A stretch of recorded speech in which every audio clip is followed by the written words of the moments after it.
Hey there, and welcome back. If you are settling in right now, the lights low, the room around you already beginning to feel like the place where you will fall asleep, that is the right way to begin tonight. Because tonight's story is one of those that works best when you are still. Let your mind drift away from where you actually are and back through 120 years to a wet evening in May of 1906, to a street in London called Piccadilly, where the lamps are just coming on along the curved frontage of a hotel that has only recently opened its doors. Picture the rain that has been falling all afternoon, the pavements wet and shining, the warm yellow light spilling out from the windows of the public rooms onto the street. Tonight, in your imagination, that is where you are. Before we go any further, in the comments, I would love to know where you are listening from tonight, because that question runs straight through the heart of this story.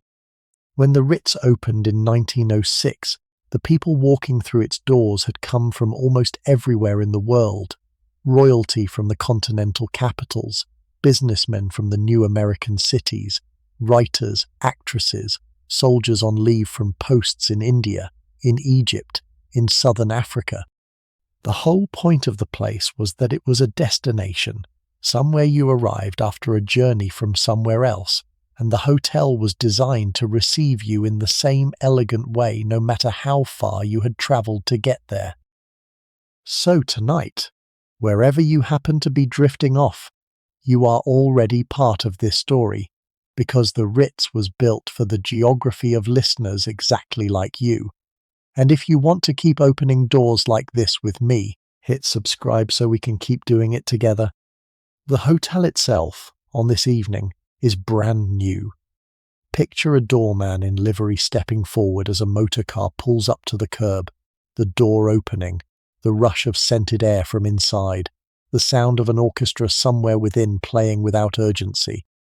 You have arrived at the Ritz in the very first season of its existence, and tonight you are the guest who has just walked in. Now let us begin properly. And to do that, we need to step back and look at the world that produced this hotel, because the world of 1906 London is not one most people today have a clear picture of. We tend to remember the periods that came before and after it more vividly. The Victorian era, with its industrial smoke and its severe black mourning and its Charles Dickens and Sherlock Holmes. The First World War, with the trenches and the gas and the destruction of an entire generation. But the years between the Edwardian years, the years between Queen Victoria's death in January of 1901 and the outbreak of war in August of 1914, those years tend to slip out of focus. And that is a shame, because they are extraordinary years, and they have a flavour entirely their own. The Edwardian period was, in Britain at least, a moment of confidence so complete that the people living through it could not really imagine a world that did not contain it. The empire was at its largest extent in human history. London was the financial centre of the planet. The pound sterling was the world's reserve currency. Scientific progress, social reform, the spread of education, the gradual softening of the sharpest cruelties of the previous century, all of these were proceeding, in the Edwardian view, in a direction that could only be called forward. Moving it. The king himself was a perfect figurehead for the mood. Edward VII had waited 60 years to take the throne. His mother, Queen Victoria, had outlived expectation repeatedly. He had spent decades as Prince of Wales developing a genuine taste for the pleasures of life. Good food, good wine, racing, the company of beautiful women, the welcoming atmosphere of well-run social institutions. When he finally became king at the age of 59, he brought with him a personality that was the precise opposite of his mother's grim and dutiful seriousness. He liked things that were lively. He liked things that felt European, continental, French in particular. He liked things that were the best of their kind, and the people around him, the courtiers and the aristocracy, and the rising new class of plutocrats and bankers and industrialists took their cues accordingly. This was the king who walked more than once through the doors of the Ritz when it opened. And in many ways, this was the king for whom the hotel had been designed, not personally, not specifically, but in spirit. A place that took the best of continental hospitality, the best of French cuisine, the best of modern engineering and modern comfort, and brought all of it together on Piccadilly, in the heart of the imperial capital. A place that said, without saying it, that the world was working as it should, and that the people who could afford to stay there were the people for whom the world was working most clearly of all. Now, I want to be honest about something, because the Edwardian era is one of those periods that rewards a certain kind of double vision. On one hand, there was genuine prosperity, genuine cultural vitality, genuine improvements in everyday life that affected millions of people who would never have set foot in a place like the Ritz. The first old age pensions were introduced in 1908. The first national insurance scheme in 1911. Free school meals for the poorest children in 1906. The same year the Ritz opened. The Liberal government of those years was building, brick by brick, what would eventually become the foundations of the modern welfare state. On the other hand, the inequality that produced the Ritz was staggering. The top 1% of the population owned more than 2/3 of the nation's wealth. The hotel's nightly rates, when it opened, were the equivalent of several months' wages for a working man. The chambermaid changing the linen on a Ritz bed earned, in a year, less than a single bottle of the rarer wines on the dining room list. The waiters in the restaurant were paid almost nothing by today's standards and survived on tips. The kitchen apprentices worked 16 hours a day in temperatures that approached the unbearable, and many of them were teenagers from rural France who had been sent to London by parents who could not feed them.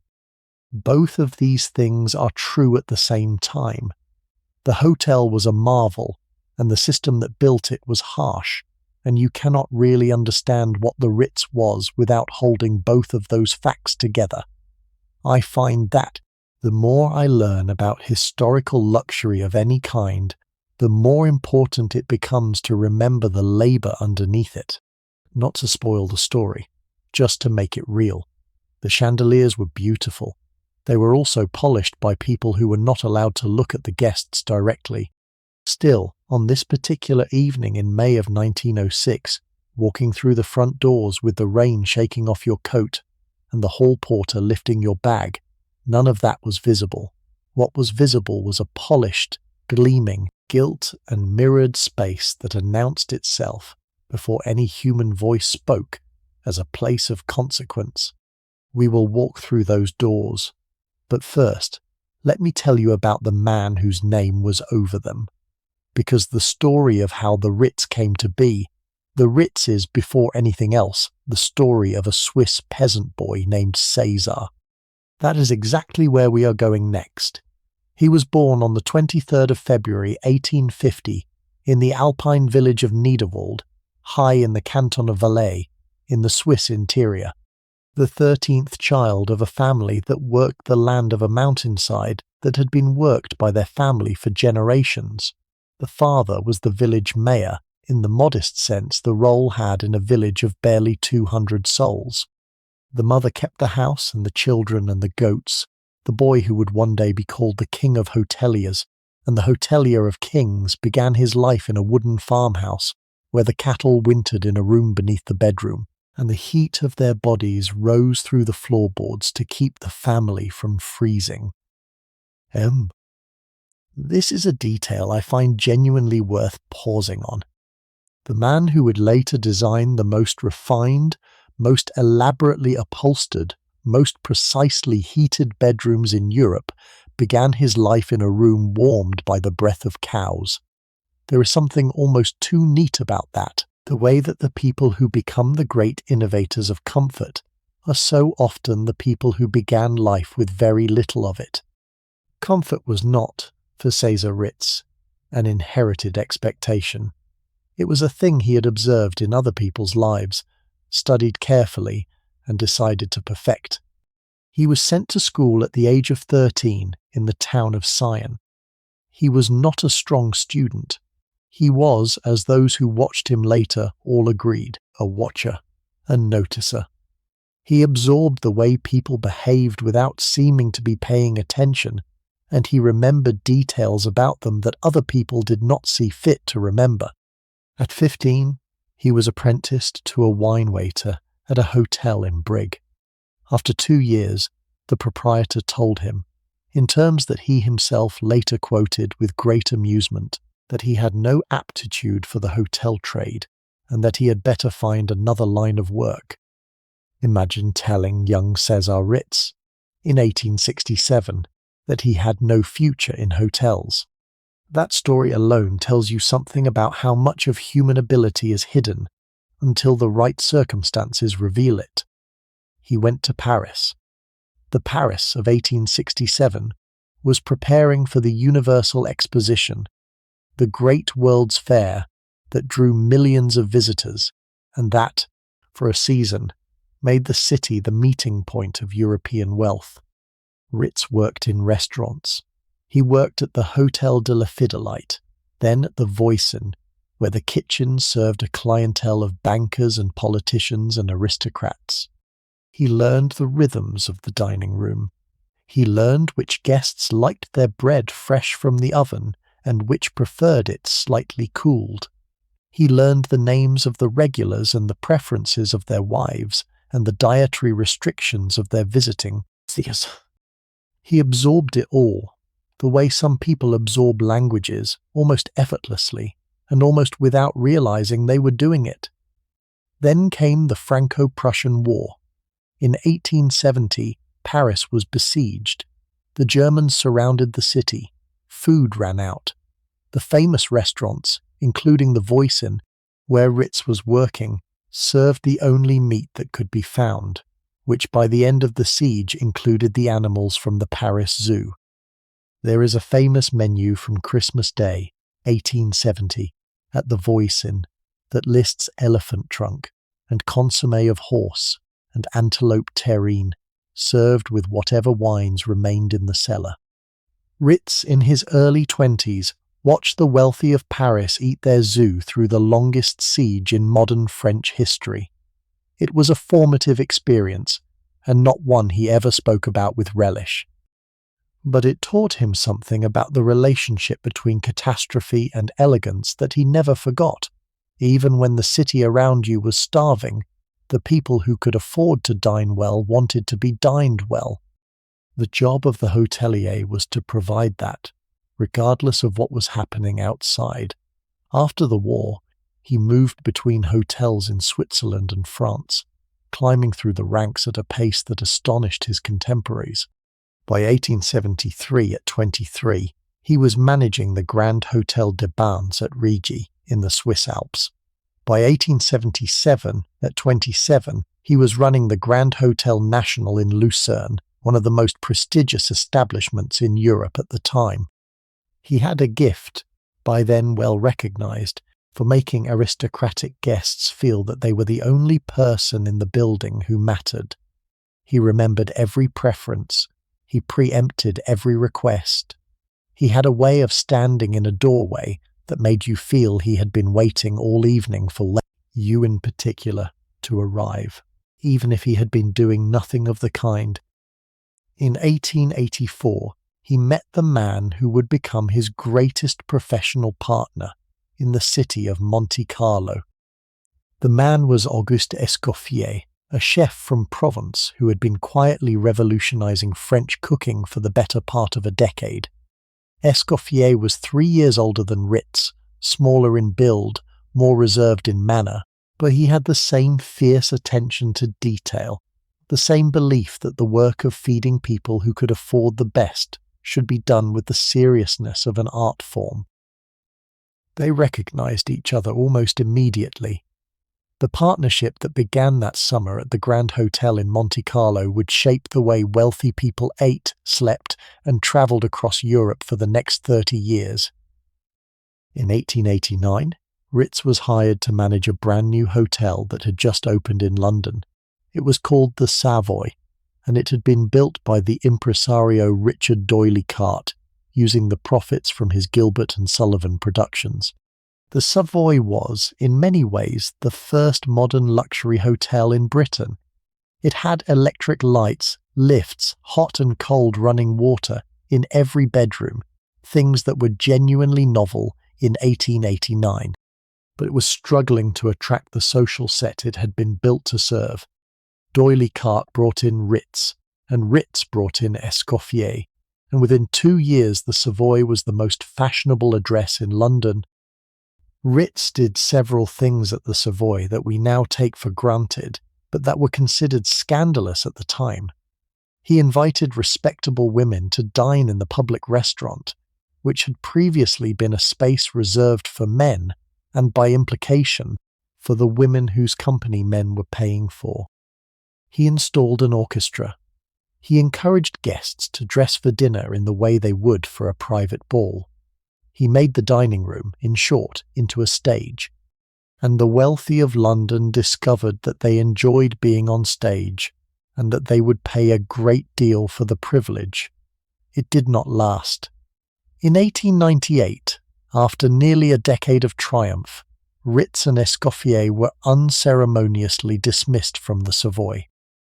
The reasons, depending on whose account you trust, ranged from financial irregularities to the petty vengeance of a board of directors who were tired of paying for the manager's expensive ideas. There were allegations of missing wines, of overcharged accounts, of kickbacks from suppliers. Whether these were fully founded was never properly investigated, because both Ritz and Escoffier accepted the dismissal and moved on. But the bitterness of that ending stayed with Ritz for the rest of his life.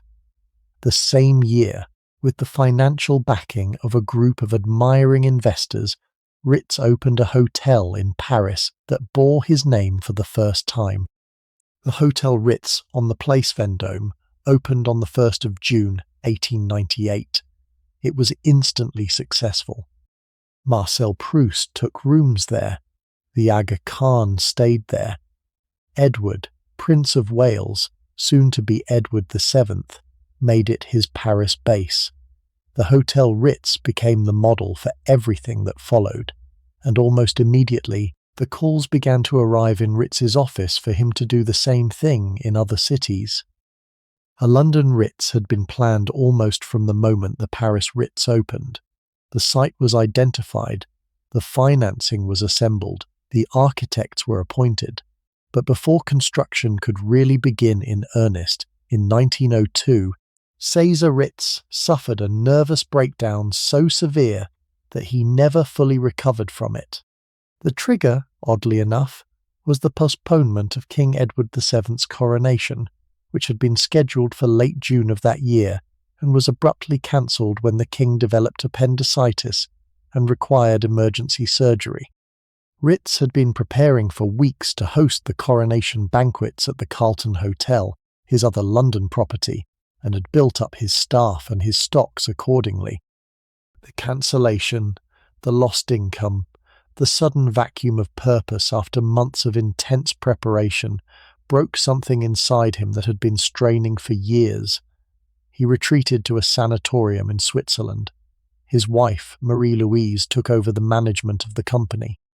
By the time the London Ritz finally opened in May of 1906, the founder for whom it was named was no longer actively involved in running it. He came to the opening, briefly, and stood in the lobby looking at the rooms that bore his name, and the polished gilt, and the chandeliers, and the orchestra playing in the Palm Court.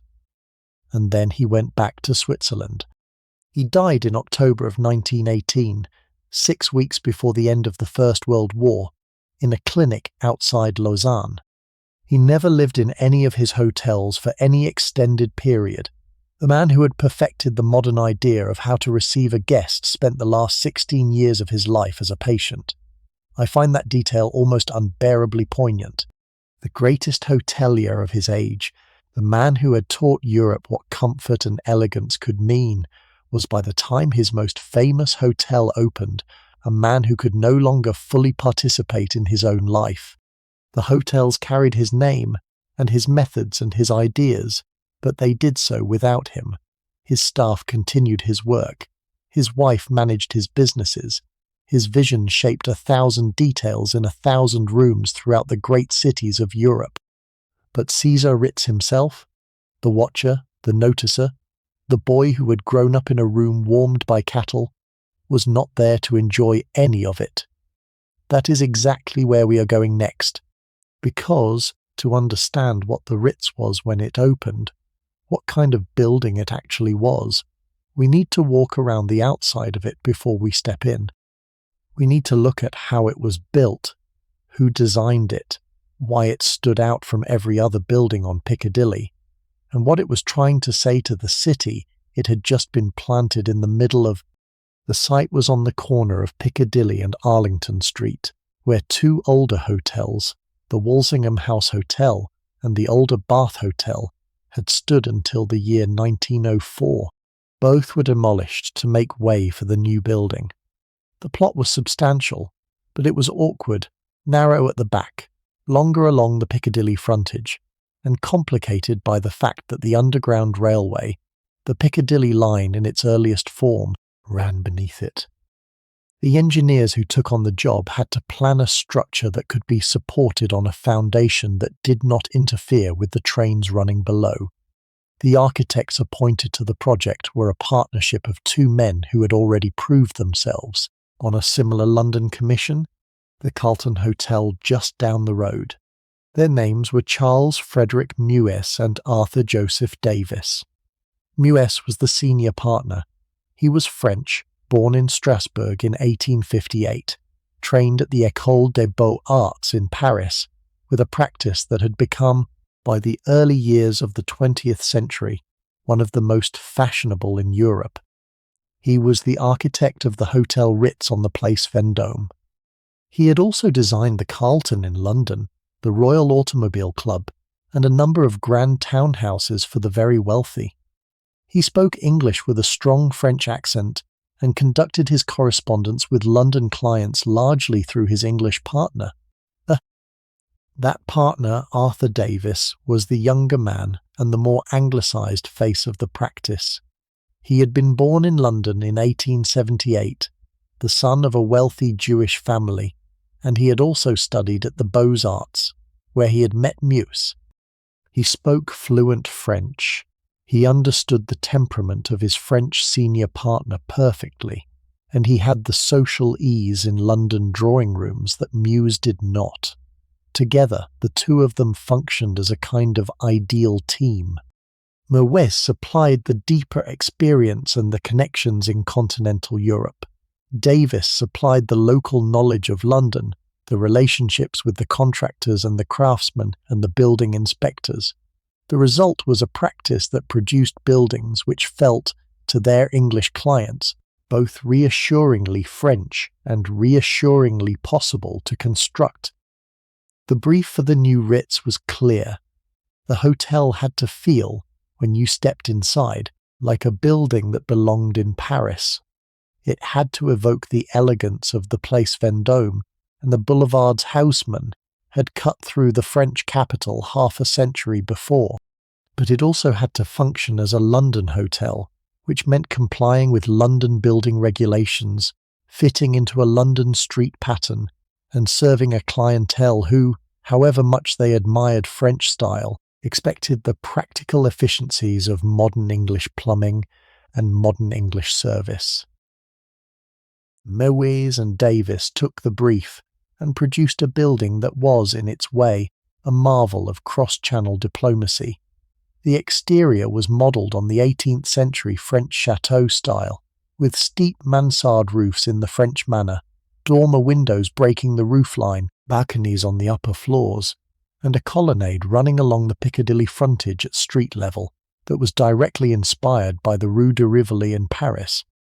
If you stood across the street and looked at the building from a distance, you could almost convince yourself that you were looking at a building in the Place de la Concorde. Until you noticed the London buses going past, The rain, the smoke from the coal fires of the houses behind, all the unmistakable signals that you were, in fact, in the Edwardian capital of the British Empire. Underneath this elegant French exterior, however, was something that nobody walking past on Piccadilly would have suspected. The Ritz was, structurally, a steel-framed building. The first major steel-framed structure in London, in fact, depending on how you count. The technique had been pioneered in Chicago in the 1880s and had spread to New York and other American cities through the 1890s. It involved building the structural skeleton of the building from steel girders riveted together, with the masonry of the walls effectively hung from the steel rather than supporting the weight of the floors above. This allowed for buildings that were taller, lighter, and considerably more flexible in their interior planning than the traditional load-bearing brick or stone construction permitted. For the Ritz, the steel frame solved several problems at once. It allowed the building to be supported on a network of foundation piers that could be threaded around the underground railway tunnels below. It allowed the interior walls to be moved or replaced without affecting the structure. And it allowed the architects to plan rooms of the proportions they wanted, with windows and doorways exactly where the design demanded, rather than where the structural walls happened to fall. From an architectural standpoint, it was a quiet revolution. From the standpoint of the hotel guest, it meant rooms that felt right, doorways that fell where you expected them to, ceilings that were higher than the typical London hotel of that time. The construction took 2.5 years. Work began in 1904 and finished in the spring of 1906. The cost by the time the building was completed and furnished came in at something close to £1.25 million. In modern values, that is well over 150 million.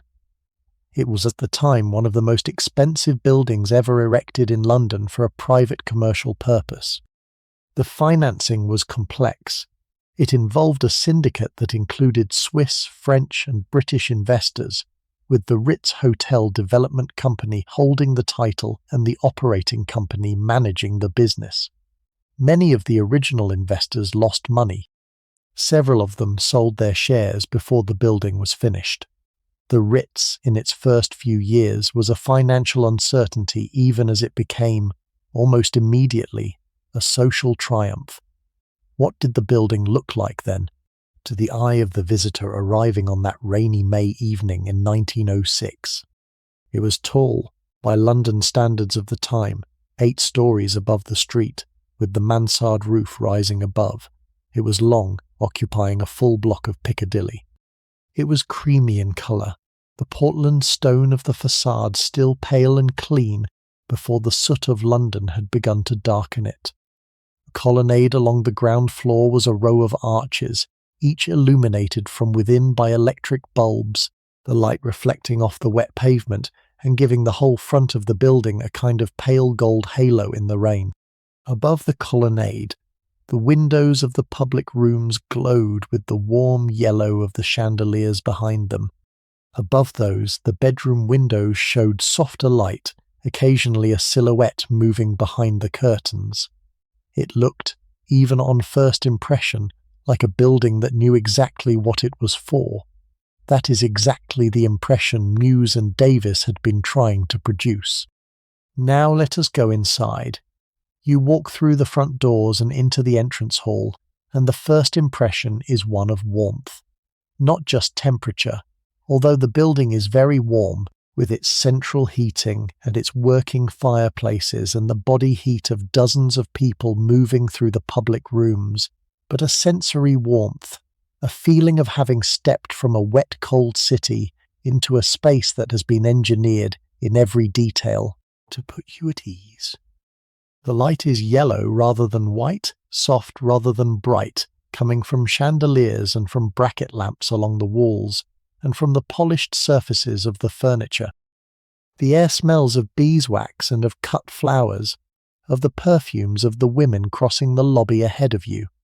of the very faint, almost subliminal trace of cooking from the distant kitchens. The hall porter takes your coat and your hat and your umbrella. The bellboy lifts your case. The reception desk, set off to one side, is staffed by a clerk in a black tailcoat who has been watching the door since the moment you came through it, and who knows, before you have spoken, that you are the guest he has been expecting. Your name is on the register, in the precise hand of the head receptionist who came on duty at 3. Your room number has been assigned. Your luggage has already been routed to the service lift. The whole apparatus of welcome is moving around you so smoothly that you barely notice it is moving at all. This was the genius of Ritz's training, which had now been distilled, refined, and printed in handbooks for the staff of every hotel that bore his name. The guest should never feel the machinery. The guest should only feel the result. If a problem occurred, it should be solved before the guest knew it existed. If a request was anticipated, it should be answered before the guest had to ask. The proper running of a hotel, in the Ritz philosophy, was like the proper running of an orchestra. The audience should hear the music and the music alone, never the breathing of the players or the turning of the pages on the stands. To your left, as you stand in the entrance hall, is the door to the Palm Court, the great central social space of the hotel, where afternoon tea has been served for several hours and where the orchestra is now winding down its early evening program before the dinner crowd arrives. You can hear the music from where you are standing. You can see, through the open doors, the glow of the lamps and the silhouettes of the seated guests. We will go in there shortly. To your right is the entrance to the long gallery, the long mirrored corridor that runs the length of the ground floor and that leads at its far end to the restaurant. Above you, the ceiling is painted in pale blues and creams, in a manner that recalls the painted ceilings of 18th century French townhouses. Around the walls are mirrors framed in gilt, and between the mirrors, narrow tables on which fresh flowers have been arranged in tall vases that the housekeeping staff replenish twice a day. The long gallery itself is one of the most photographed interiors in Edwardian London. It runs east to west through the centre of the ground floor, perhaps 100 feet in length, with chandeliers spaced along its ceiling and mirrors set into the walls at intervals so that the light multiplies itself endlessly down the corridor. The carpet underfoot is thick, woven specially for the hotel, with a pattern in pale roses on a deeper rose ground. The furniture along the walls is in the Louis XVI style, white and gilt, upholstered in pale silks with cabriole legs and delicate proportions. There are gilt clocks on consoles. There are urns of flowers. There are, here and there, low tables where guests can sit and write letters or wait for their dinner companions to come down from their rooms. The whole effect is of a corridor that is also a kind of stage. As guests pass through it, on their way to the restaurant or the lounge or the cloakroom or the front door, they are visible to everyone else in the gallery.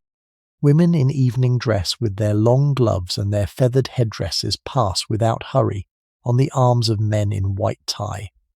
The hotel orchestra, faintly audible from the Palm Court, provides a background that gives the whole scene the quality of a film, although film as an art form was still in its very earliest experimental years, and most of the people walking through the long gallery had never seen a moving image projected onto a screen. Beyond the long gallery, at its western end, is the entrance to the restaurant. We will save that for a little later, because you have only just arrived, and the more pressing matter is to get you upstairs to your room and to give you a chance to wash and to change before dinner. So back to the lift you go, the bellboy with your case, the floor manager waiting for you on the landing of whatever floor your room is on. The lift itself, when it arrives, is one of the engineering wonders the hotel made discreet use of. It is an electric lift, smooth in its operation, panelled in mahogany, with a bench inside on which weary guests can sit. If the journey is more than 2 floors, The lift attendant, in a smart uniform with the hotel's monogram, knows the floor without being told, because the hotel's bell system has signalled your room number to him as soon as you step through the doors of the entrance hall. The corridors of the upper floors are quieter than the public spaces below. The same patterned carpet runs the length of them, muffling the sound of footsteps. The walls are panelled in pale silks, with prints of French 18th century scenes hung at intervals. The doors of the rooms are mahogany, polished to a high gloss, each with an enamelled plaque carrying the room number in flowing script. Behind every door is a room that has been prepared, with the linen turned down, the curtains drawn back to reveal the rain falling on the park outside, a fire in the grate already lit by the chambermaid who came up an hour before to make ready for your arrival. You step into your room, and here is where the genuine innovation of the Ritz reveals itself. Because what the Ritz did, and what made it different from almost every other hotel in London at the time, was that it gave every single bedroom a private bathroom. That sentence today is so unremarkable that it is almost invisible. In 1906, it was extraordinary. Most London hotels of that time, even the very expensive ones, had 1 or 2 shared bathrooms per floor, with hot water available only at certain hours. Guests would ring for a chambermaid, who would carry hot water in copper jugs from a service room down the corridor, and the bathing and washing would happen in a basin in the bedroom or in a portable hip bath set up in front of the fire. The idea that every room would have its own dedicated bathroom, with hot and cold water on tap, with a porcelain bath plumbed permanently into the wall, with a toilet and a basin and a tiled floor, was, when the Ritz opened, a genuine revolution in luxury hotel design. The bathrooms themselves were planned with a level of consideration that would have been impossible in a building without the steel frame supporting the weight of all that plumbing. The walls were tiled in white. The floors were tiled in patterned ceramics. The bath was deep and long, large enough for a tall person to stretch out fully. The taps were polished brass with porcelain handles. The mirrors were framed in mahogany, and the whole space had been ventilated and warmed in such a way that, even on a cold London evening with the rain coming down outside, stepping into the bathroom was not the unpleasant experience that bathing in a London hotel of this period generally was. It was a pleasure. It was, in many ways, the single most modern thing about the building. The bedroom itself was furnished with the same combination of French elegance and English practicality that defined the rest of the hotel. The bedstead was brass, polished to a deep glow, with a mattress that had been made to the hotel's own specification by a firm in Belgium. There were no 4-poster beds at the Ritz, on Ritz's specific instruction. He had argued with the conviction of a man who had spent 30 years thinking about such matters, that 4 posters were dust traps and bacterial reservoirs, and that a clean, well-aired metal frame was both more hygienic and more comfortable. The wardrobes were built into the walls rather than freestanding, another innovation that gave the rooms a feeling of greater space, and that simplified the work of the chambermaids who had to clean around them. There was a writing desk near the window, with a leather inlaid top, and a drawer that contained hotel stationery and a pen and a bottle of ink. There was a chaise longue against one wall, upholstered in pale brocade. There were 2 armchairs by the fireplace. There was a low table between them, on which a tray with a decanter of water and a glass had been placed, the water filtered, the glass polished. There was an electric bell on the wall by the bed with a porcelain push that connected to the central servants' hall, and that would summon, depending on which button was pressed, either the chambermaid or the valet or the floor waiter, each of whom could be expected to arrive within 3 minutes of being called. The fireplace, by the way, deserves its own moment. The Ritz had been built with a complete central heating system, which alone was unusual in a London building of 1906 and a considerable expense. Yet every bedroom also had a working fireplace. Muse and Davis had argued, and Ritz had agreed, that no matter how efficient central heating became, there was a psychological comfort in the sight of an actual fire that no radiator could replicate. So the chimneys were built, the grates were laid, and in the late afternoon of every day, a member of the housekeeping staff went from room to room with a basket of coal and a folded copy of that morning's Times, and laid a fire in each grate so that when the guests returned from their afternoon engagements, they would walk into a room where the flames were already crackling and the chill of the day was already gone from the air. The windows of your room face north onto Piccadilly, and the view on a rainy May evening in 1906 is one that no longer exists. The street below is busy, but with the busyness of horse traffic and the first generation of motor cars, not the continuous mechanical roar of later traffic. Hansom cabs pass at a clip, the horses' hooves striking the wet road. Broughams and landaus carry the carriage trade home from afternoon visits. The occasional motor car, still a novelty, passes more slowly, with its driver and its mechanic both visible in the front and the passengers behind under a leather hood that does not quite keep out the rain. Across Piccadilly, the lights of Green Park show through the trees, the gas lamps along the paths just lit. Beyond the park, you can see the chimneys of Buckingham Palace, the King's London residence, and a faint glow that suggests the rooms in the front of the palace are occupied this evening. The King is in town. The dinner you are about to dine in the restaurant downstairs will be eaten in a hotel that the King himself patronizes and may, depending on his evening commitments, visit later in the week. You wash. You change. The valet has unpacked your bag in your absence and has hung your evening clothes in the wardrobe. The dress shirt has been pressed. The white waistcoat has been brushed. The black tailcoat has been laid out on the chaise longue.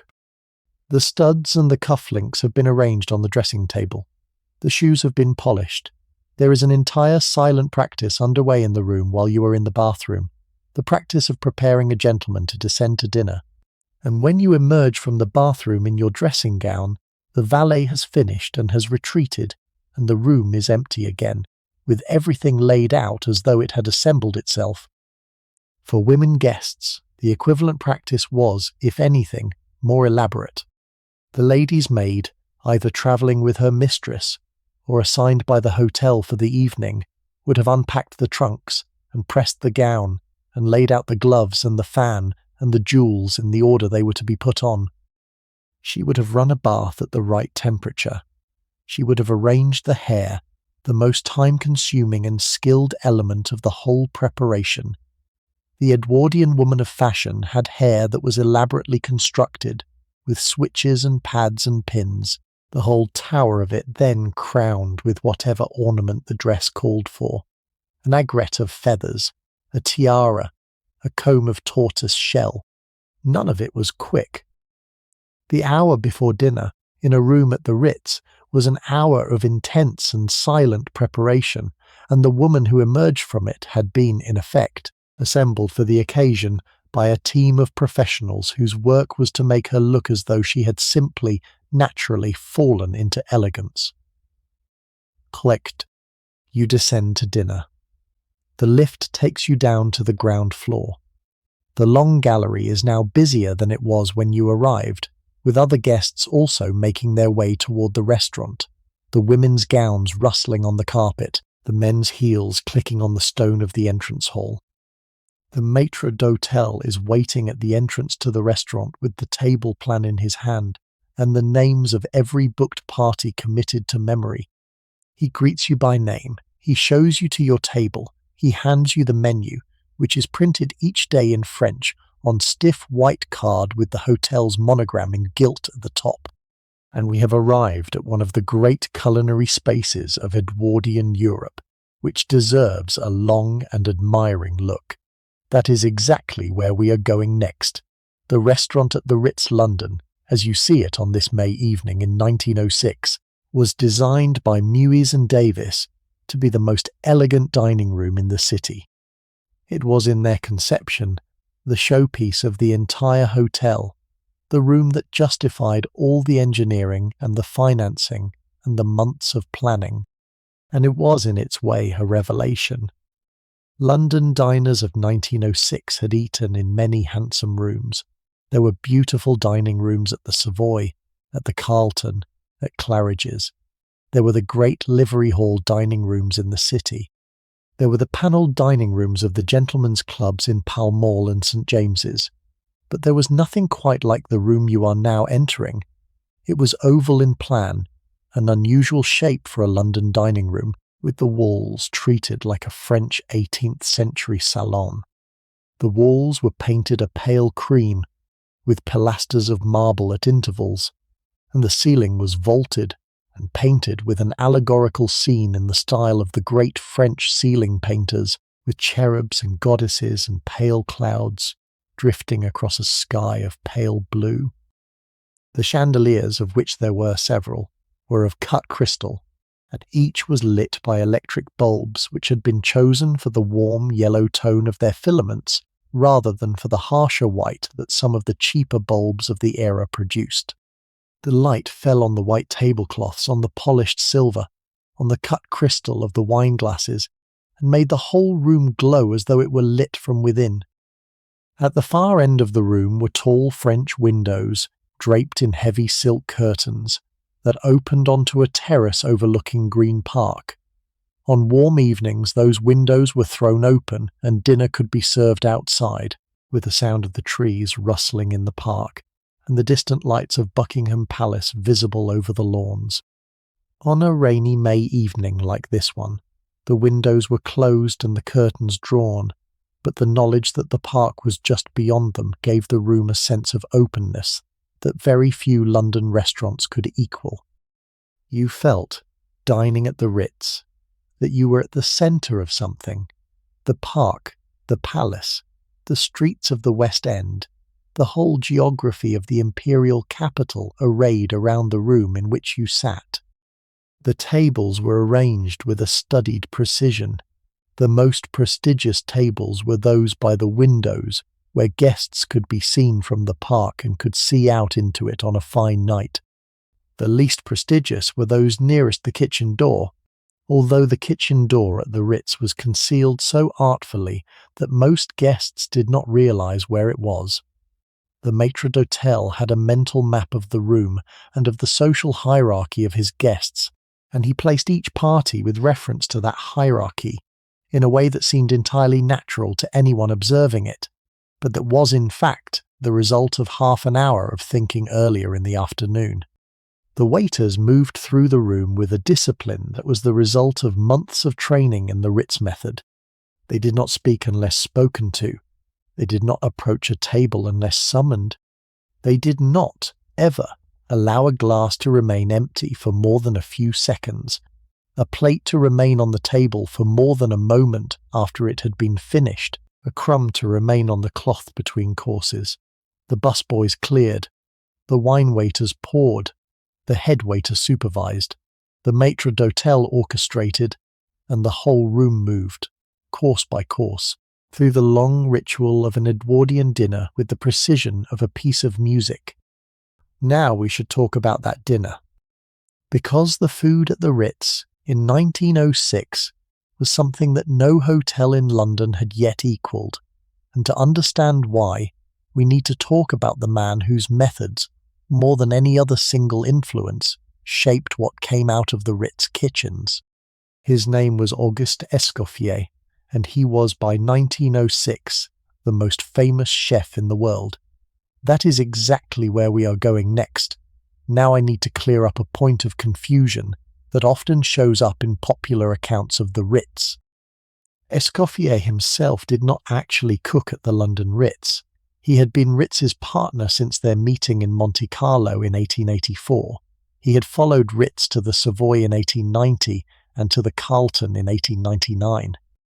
And in 1906, when the Ritz opened, Escoffier was still at the Carlton, where he remained until his retirement in 1920. The London Ritz was run by chefs who had been trained in the Escoffier method, who had worked under him at the Carlton and at the Hotel Ritz Paris, and who carried his system with them into the new kitchens on Piccadilly. But Escoffier himself, the small precise man with the waxed moustache and the encyclopedic memory for sauces, was a few hundred yards down the road, running his own kitchen at the Carlton when you sat down to your dinner at the Ritz. What he had done, however, was create the system that allowed any well-trained French kitchen to produce, day after day, food of the standard you were about to eat. And that system, more than any specific dish or recipe he ever invented, is his real and enduring contribution to the way wealthy people have eaten ever since. It was called the Brigade de Cuisine, the Kitchen Brigade, and it was, in essence, the application of military discipline to the production of food. Before Escoffier, professional kitchens were chaotic places. A single chef would be responsible for a single dish from beginning to end, working from his own knowledge in competition with other cooks for the use of stoves and ovens, often shouting at each other over the cramped space of a Victorian kitchen. The result, even in the best establishments, was inconsistency. A dish that was perfect on Monday could be a disaster on Tuesday because the cook responsible was tired or distracted or in dispute with the man at the next stove. Escoffier looked at this and decided that it could not stand. He had served as a military chef during the Franco-Prussian War, and he had seen how the French army organized the feeding of large numbers of men under conditions that did not permit chaos. He took those lessons and applied them to the civilian kitchen. In the brigade system, the kitchen was divided into stations, each headed by a specialist. The saucier was responsible for sauces, the poissonnier for fish, the rôtisseur for roasted meats, the entremetier for vegetables and soups, the pâtissier for desserts and pastries, the garde-manger for cold dishes and the larder. Each station had its own apprentices and assistants, and each was responsible only for its own work, but the whole system was orchestrated by the head chef, the chef de cuisine, who held the entire menu in his head, and who timed the work of each station so that all the elements of a dish reached the pass at the same moment, ready to be plated and sent up to the dining room. This may sound obvious in retrospect. Today, every professional kitchen of any size operates on a version of the brigade system. But in 1906, it was a discipline that distinguished the Escoffier kitchens from almost every other kitchen in London, and it produced food of an extraordinary consistency. Whatever you ordered at the Ritz, you knew it would arrive at the temperature it was meant to be at, with the sauce balanced as it was meant to be balanced, with the garnishes cut to the size they were meant to be cut to. There were no surprises. There were no disasters. There was only the steady, calm, almost choreographed production of beautiful food. The menu you are handed when you sit down is printed in French, as I mentioned, and it offers a number of options at each course. A typical Edwardian dinner of this register would consist of perhaps 8 or 9 courses, although a guest could decline any of them, and most did decline at least 2 or 3. The structure was relatively standard. You began with hors d'oeuvre, then soup, then a fish course, then an entree, which was a more complex dish of meat or poultry, then a sorbet to clear the palate, then the main roast course, then a vegetable or salad course, then dessert, and then finally a savoury, a final course of cheese or anchovies on toast that was a particular English contribution to the dining ritual, and that puzzled French chefs, but that they had learned to accommodate. The wines were chosen with similar care. The wine waiter, the sommelier, would have advised the table at the start of the meal on the appropriate bottles, with a different wine for almost every course. A Sauternes with the foie gras, perhaps a Chablis with the fish, a claret with the entree, a champagne with the roast, a sauternes again with the dessert, a port with the cheese. The cellars of the Ritz, when it opened, contained over 20,000 bottles, including vintages of the great Bordeaux houses going back to the 1860s, champagnes from before the phylloxera disaster, and ports laid down by the original owners of the wine merchants from whom the hotel had bought them. Let me walk you through what you might actually have eaten at a typical dinner in the restaurant in 1906. The hors d'oeuvre might have been a plate of caviar served with thin toast or oysters from the West Country, with brown bread and butter, or a terrine of foie gras. The soup might have been a consommé, the clear amber broth that was the test of a French kitchen, made by clarifying a rich stock of beef or chicken with egg whites until it ran completely clear, and served with a tiny garnish of julienne vegetables or a single pearl of poached quail egg. The fish course might have been a sole, prepared in any of 24 classical ways, perhaps sole Veronique with green grapes, or sole Waleska with lobster and truffle, or simply sole Meunière, the fish floured and pan-fried in butter, and finished with lemon and parsley. The entree was where the kitchen could really show its hand. It might be a delicate dish of sweetbreads in a Madeira sauce. It might be quenelles of pike in a white wine sauce. It might be one of the elaborate compositions for which Escoffier had become famous, a Tornado's Rossini perhaps, the fillet steak topped with foie gras and truffle, and served on a crouton with a Madeira reduction. The sorbet, midway through the meal, was a palate cleanser, a champagne sorbet perhaps, or a citrus, served in a tall stemmed glass. The roast was the heart of the meal. A saddle of lamb, a roast pheasant, a whole rib of beef carved at a side table by the maître d'hôtel himself. The vegetables were served separately, in small dishes, asparagus with hollandaise perhaps, or peas with mint, or a gratin of cardoons. The salad was simple, a green salad in a light vinaigrette, served as a kind of refreshing pause before the dessert. The dessert was, by the standards of the time, almost theatrical. Peche Melba, a dish Escoffier had invented at the Savoy in 1893 in honour of the Australian soprano Nellie Melba, was a great favourite, the poached peach on a base of vanilla ice cream with raspberry sauce. There were soufflés, served straight from the oven and collapsing on the plate as you ate them. There were elaborate confections of spun sugar and ice cream and crystallized fruit. There were charlottes and bavarois and meringues. There were tarts of the season's fruit, the strawberries just coming into the markets that May. And finally, the savoury, the curious last course that was distinctively English and that the Escoffier kitchens had learned to produce with the same care as everything else. Angels on horseback, oysters wrapped in bacon and grilled, Welsh rarebit, cheese melted on toast with mustard and ale, anchovy toast, devilled kidneys, tiny things eaten in 2 or 3 bites with a glass of port or a whiskey and water.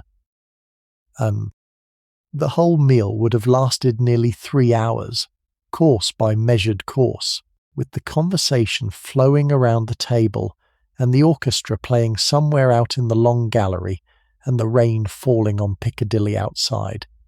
By the time the savoury arrived and the coffee was poured, you would have eaten more in one sitting than many Londoners ate in 3 days. That was the point, in a sense. The Edwardian dinner at a hotel of this register was not just a meal. It was a performance, a demonstration, a declaration that the people sitting at these tables lived in a world where this much food, of this much complexity, could be summoned out of the kitchen as a matter of course every night, to whoever could afford to ask for it. I want to be honest about what that world looked like from the kitchen side, though, because the experience downstairs was very different from the experience upstairs. That is exactly where we are going next. The kitchens of the Ritz were on the lower ground floor, 2 stories below the level of the dining room, and they ran almost the entire length of the building. They had been designed by the same architects, Muse and Davis, working in close consultation with Escoffier himself, who had written down his recommendations for the ideal hotel kitchen in considerable detail. The result was, by 1906 standards, a marvel of organisation. There were separate sections for each station of the brigade, with their own ranges and their own preparation surfaces and their own access to the central larders. There was a fish kitchen, with marble surfaces and ice boxes for the morning catch from Billingsgate. There was a pastry kitchen, with cool marble worktops and ovens calibrated for the precise temperatures the work demanded. There was a butchery with hooks and blocks, where whole carcasses were broken down each morning. There was a vegetable preparation room, where the produce that arrived at dawn from Covent Garden was washed and trimmed and stored for the day's service. The temperature down there was punishing. Even with ventilation systems that were considered advanced for the period, the heat from the ranges and the ovens and the steam from the constant simmering of stocks made the kitchens, in summer, almost unbearable. In winter, the kitchens were the warmest part of the building. The cooks worked in white jackets and aprons, with white tocks on their heads, and they sweated through their uniforms in a way that would have been impossible in the cool elegance of the dining room above them. The hours were extraordinary by any measure. A kitchen apprentice in 1906 began work around 6 in the morning when the deliveries arrived and finished around midnight after the last service had been cleared and the kitchen scrubbed down for the morning. 16-hour days were the norm. There was a break in the afternoon, between lunch and the start of the evening preparations, of perhaps 2 hours, when the apprentices would eat their own meal in a corner of the kitchen and might lie down on a bench for a brief rest. But the work was nearly continuous, and it was physically demanding in a way that would today be considered abusive. The youngest apprentices, the boys of 14 and 15 and 16, were the ones who carried the heavy stock pots and chopped the onions and scrubbed the burnt residues out of the pans at the end of each service. They were paid almost nothing. They were given their meals and a bed in a dormitory in the attic of a nearby building, and that was understood to be most of their compensation. They were learning a trade, the older chefs would say. They were apprentices. They would in time become chefs themselves and earn proper wages and command their own kitchens. In the meantime, they would shut up and chop the onions. A surprising number of those apprentices were, as I mentioned earlier, French boys from the rural departments who had been sent to London by their parents because the family farm could not support another mouth, and a son who could be placed in a hotel kitchen in Paris or London or New York represented, for many peasant families in early 20th century France, a route out of poverty. Escoffier himself had begun his career exactly this way. He had been 13 when he started in his uncle's restaurant in Nice, and the conditions he had endured were the conditions he later expected from those working under him. He was not, by the testimony of those who knew him, a cruel man. He was firm, organised, demanding, but not gratuitously harsh. The kitchen culture he had built was less brutal than the kitchen cultures of the previous generation, where physical violence had been routine. But it was still hard. It was still exhausting. And it produced, year after year, a generation of skilled chefs who carried the Escoffier method into kitchens across Europe and the Americas. The chefs of the Ritz were proud of their work in a way that was as intense in its own way as the pride of the diners who consumed their output. They knew that what they were producing, when the production worked, was as good as could be produced anywhere. They knew that the consommes that left their pass were among the most carefully made consommes in London, that the sauces had been reduced to exactly the right consistency, that the meats had been roasted to exactly the right colour. The pride of the professional kitchen, the pride that holds a tired apprentice on his feet at the end of a 16-hour shift, is a thing that nobody who has not stood at a stove can fully understand. But it is real, and it was a major part of what the diners upstairs were paying for, although none of them ever saw the kitchen, and most of them would not have been able to find it if they had tried.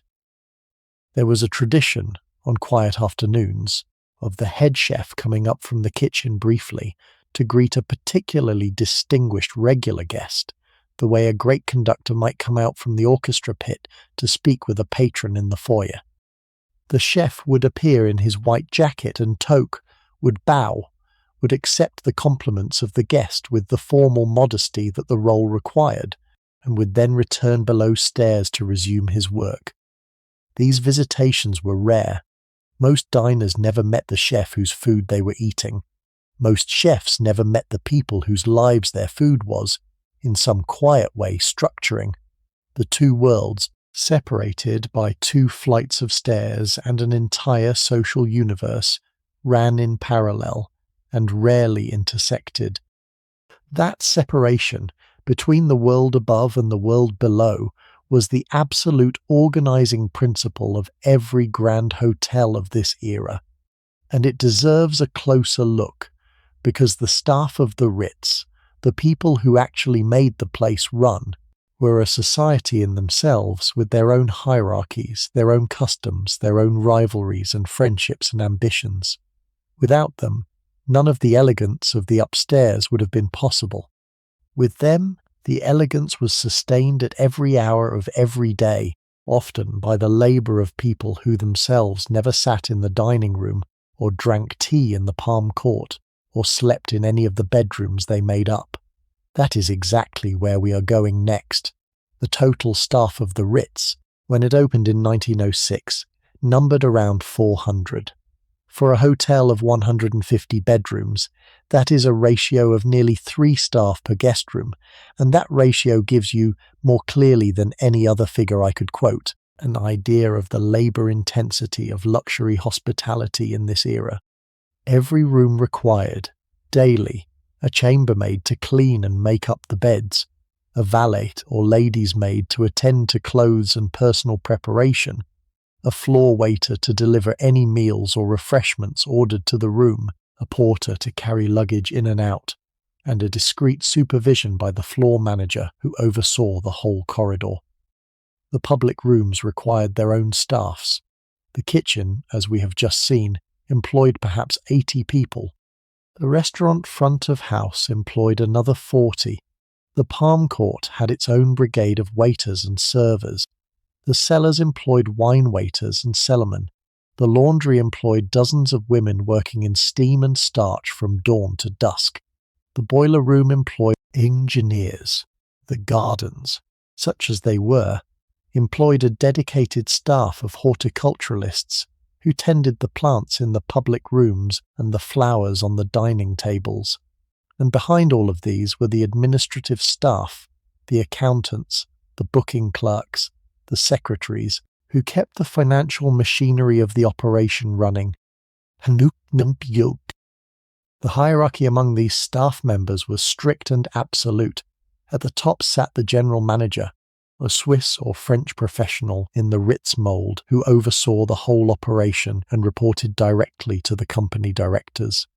Below him were the heads of department, the maître d'hôtel of the restaurant, the chef de cuisine, the head housekeeper, the head porter, often called the hall porter, or, in the French style, the concierge, the chief receptionist, the financial controller.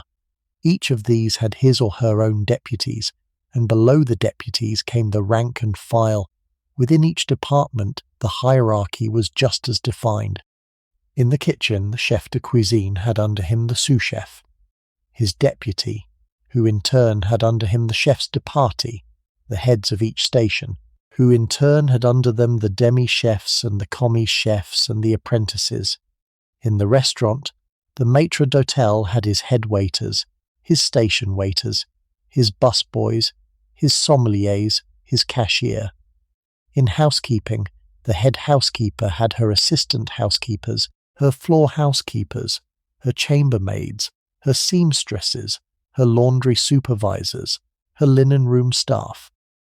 Each of these layers had its own privileges and its own duties and its own access to the building and its own dining arrangements in the staff hall, where the senior staff ate at separate tables from the junior staff, and where the meals served reflected, in their quality, the rank of those eating them.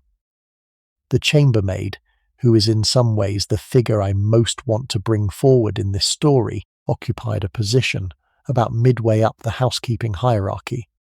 She was responsible, typically, for somewhere between 10 and 15 rooms on a single corridor. Her day began before 6 in the morning, when she came down from her own quarters in the staff dormitories on the upper floors and reported to the housekeeper for her assignments. She would learn which of her rooms were being vacated that day, and which were occupied by long-staying guests. She would learn which guests had specific requirements, which ones liked their windows opened in the morning, which ones objected to the curtains being drawn before they had risen, which ones were elderly and needed the fire built up earlier in the day, which ones were difficult and which were easy. Then she would begin her round. The vacated rooms first, because they had to be cleaned and prepared before the next guests arrived, often by midday. The bed linen stripped and bundled for the laundry, the bath scrubbed, the carpet swept, the fire ash cleared, the fresh linen put on, the towels replaced, the bedside table dusted, the flowers replaced, the small decanter of water freshly filled. Each room took perhaps 40 minutes to prepare from a vacated state. With 10 rooms to do, that was nearly 7 hours of work just on the morning round, before any of the occupied rooms had been touched. The occupied rooms were done while the guests were out between perhaps 11 in the morning and 3 in the afternoon. By the time the chambermaid finished her main day's work, it was usually after 4.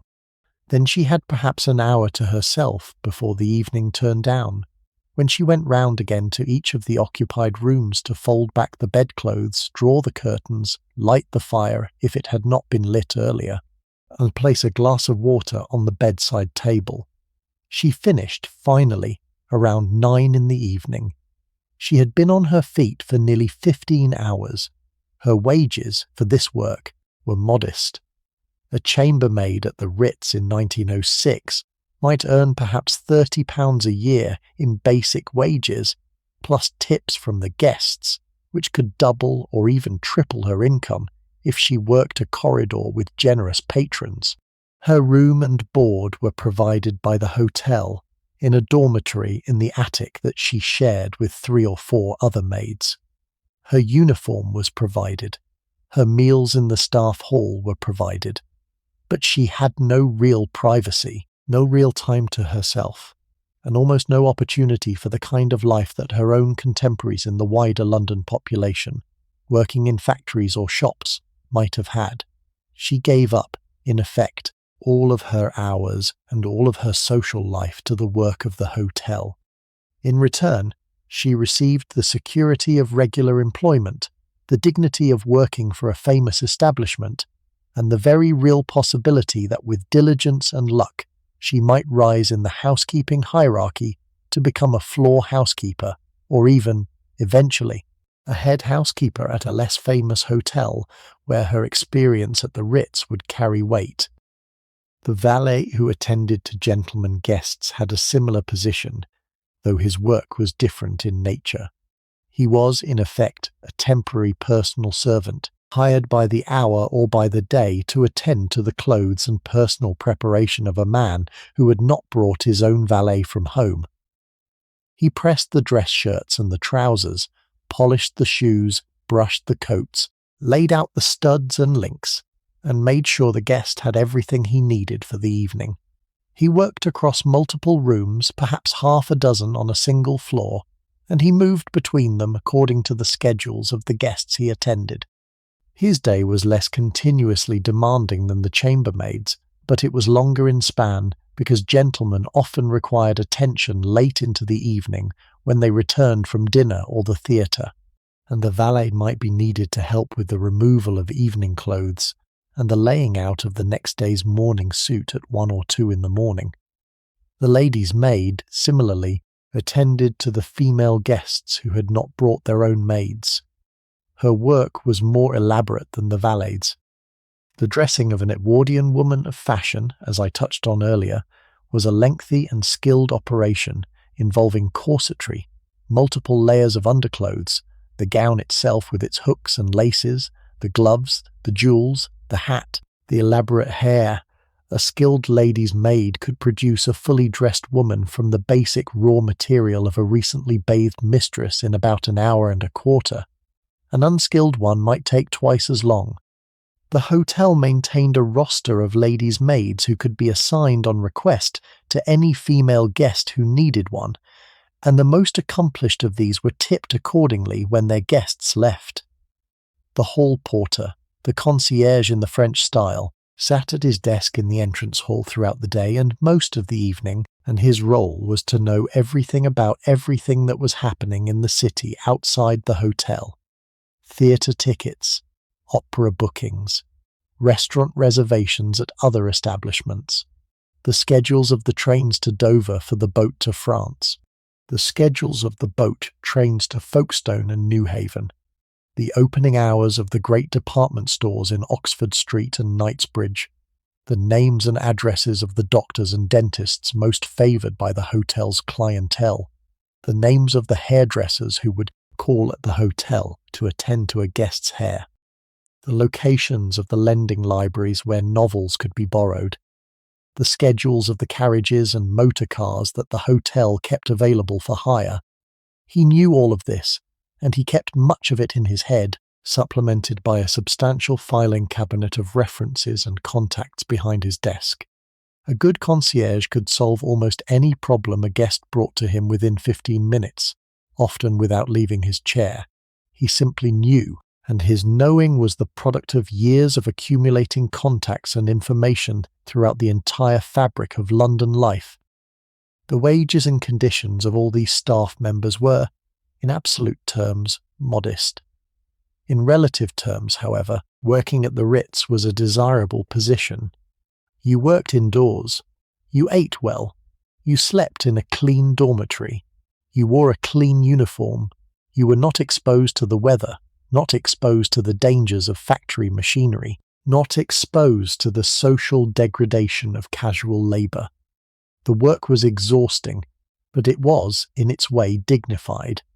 And the staff who worked there, by all the accounts that survive from servants who later wrote memoirs of their hotel years, took genuine pride in being part of the operation. The relationship between the staff and the guests was governed by a set of unwritten rules that everyone, on both sides of the line, understood. The staff were expected to be invisible when not actively engaged in service. They were not to look the guests in the eye unless spoken to. They were not to initiate conversation. They were not to comment on anything they saw in the rooms, no matter how unusual. They were certainly not to gossip, though of course they did, in the safety of the staff hall and the dormitories, and the gossip of hotel staff in this era is one of the great untapped historical sources, full of stories about the affairs and the tantrums and the eccentricities of the rich and famous that would never have been recorded by any other observer.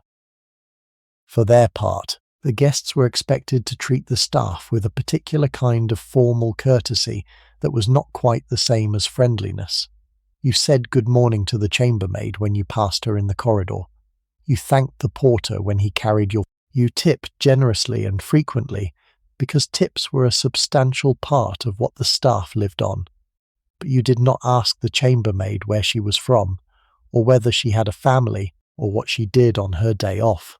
The lines were clear, and they were maintained on both sides, and within those lines the work of the hotel proceeded with a kind of clockwork smoothness that today's hospitality industry, with its much smaller staffs and its much more democratic culture, struggles to replicate. There is a figure I want to mention here, by way of giving a face to the immense invisible labour of the hotel staff. Her name was Marie Reiklin, and she was one of the senior housekeepers at the Ritz in its early years. She was Swiss, like Ritz himself, and she had come to London from a hotel in Lucerne, where she had been the head housekeeper for over a decade. She was in her mid-40s when the Ritz opened, unmarried, with no children, with no life outside her work. She was, by the testimony of the staff who worked under her, formidable but not unkind. She knew every chambermaid by name. She remembered the family circumstances of all of them. She would, when an apprentice maid was struggling, take her aside and demonstrate the correct way to fold a bedsheet or to lay a fire, with the patience of a woman who had been doing both for 30 years. She was paid what was, by Edwardian standards, a substantial salary for a woman, perhaps £100 a year, with the full board and lodging. She lived in a flat at the top of the hotel, with windows that looked out over the rooftops of Mayfair. She is not famous. There are no photographs of her. But she ran one of the best housekeeping operations in London, for a hotel that became a byword for the quality of its housekeeping, and her name deserves at least this much remembering. The system of which she was a part, the great human machine of the Edwardian luxury hotel, did not survive the next 40 years. The 2 world wars, the changes in social attitudes, the gradual disappearance of the very large servant class on which the system depended, all of these would, by the middle of the 20th century, render impossible the kind of staffing that the Ritz had relied on in 1906. By 1950, no hotel in London employed 3 staff per room. By 1970, no hotel in the world did. The labour intensity of Edwardian luxury was something that simply could not be reproduced in a society where labour itself had become more expensive, more regulated, and more aware of its own dignity. What survived of the original Ritz model was the building itself, the menus, the names of the dishes, the rituals of service. What did not survive was the army of people who had made it all run. They are gone. Their dormitories are now offices and storerooms. Their staff hall is something else now, but on this evening in May of 1906, they are still there, still working, still moving with their quiet, practiced choreography through the corridors and the kitchens and the laundry rooms of the hotel. And they are the reason your dinner has arrived hot.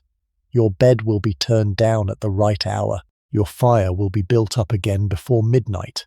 And the whole experience of staying here will feel, as you drift off to sleep, like the most natural thing in the world. But before sleep, there is one more place we should visit, because you have not yet seen, in any detail, what was perhaps the most distinctive single space in the entire hotel. The Palm Court. That is exactly where we are going next. The Palm Court was, in the Mewes and Davis design, the room that linked the entrance hall and the restaurant, and it sat at the architectural and the social heart of the hotel. It was a high-ceilinged room, oval in plan, like the restaurant beyond it, but smaller, with an upper balcony running around 3 sides, where on busy afternoons, additional tables could be set up. The ceiling was a glass dome, frosted in such a way that the light coming through it was always gentle and even, never harsh. Below the dome, suspended from the centre of the room, hung an enormous chandelier of bronze and crystal that, when lit in the evening, cast a golden light throughout the whole space. The walls were treated like a Louis XVI salon, with painted panels in pale cream and gold, and with mirrors set into them at intervals, so that again the light multiplied itself around the room. The floor was inlaid marble, partly covered with rugs in pale tones. The tables were small, round, made of marble-topped iron with elaborately worked legs, and they were set with white linen cloths and small vases of fresh flowers. The chairs were gilt in the same Louis XVI style as everything else, with cushions of pale silk, and along one wall, set into a recess, was the spot where the orchestra played.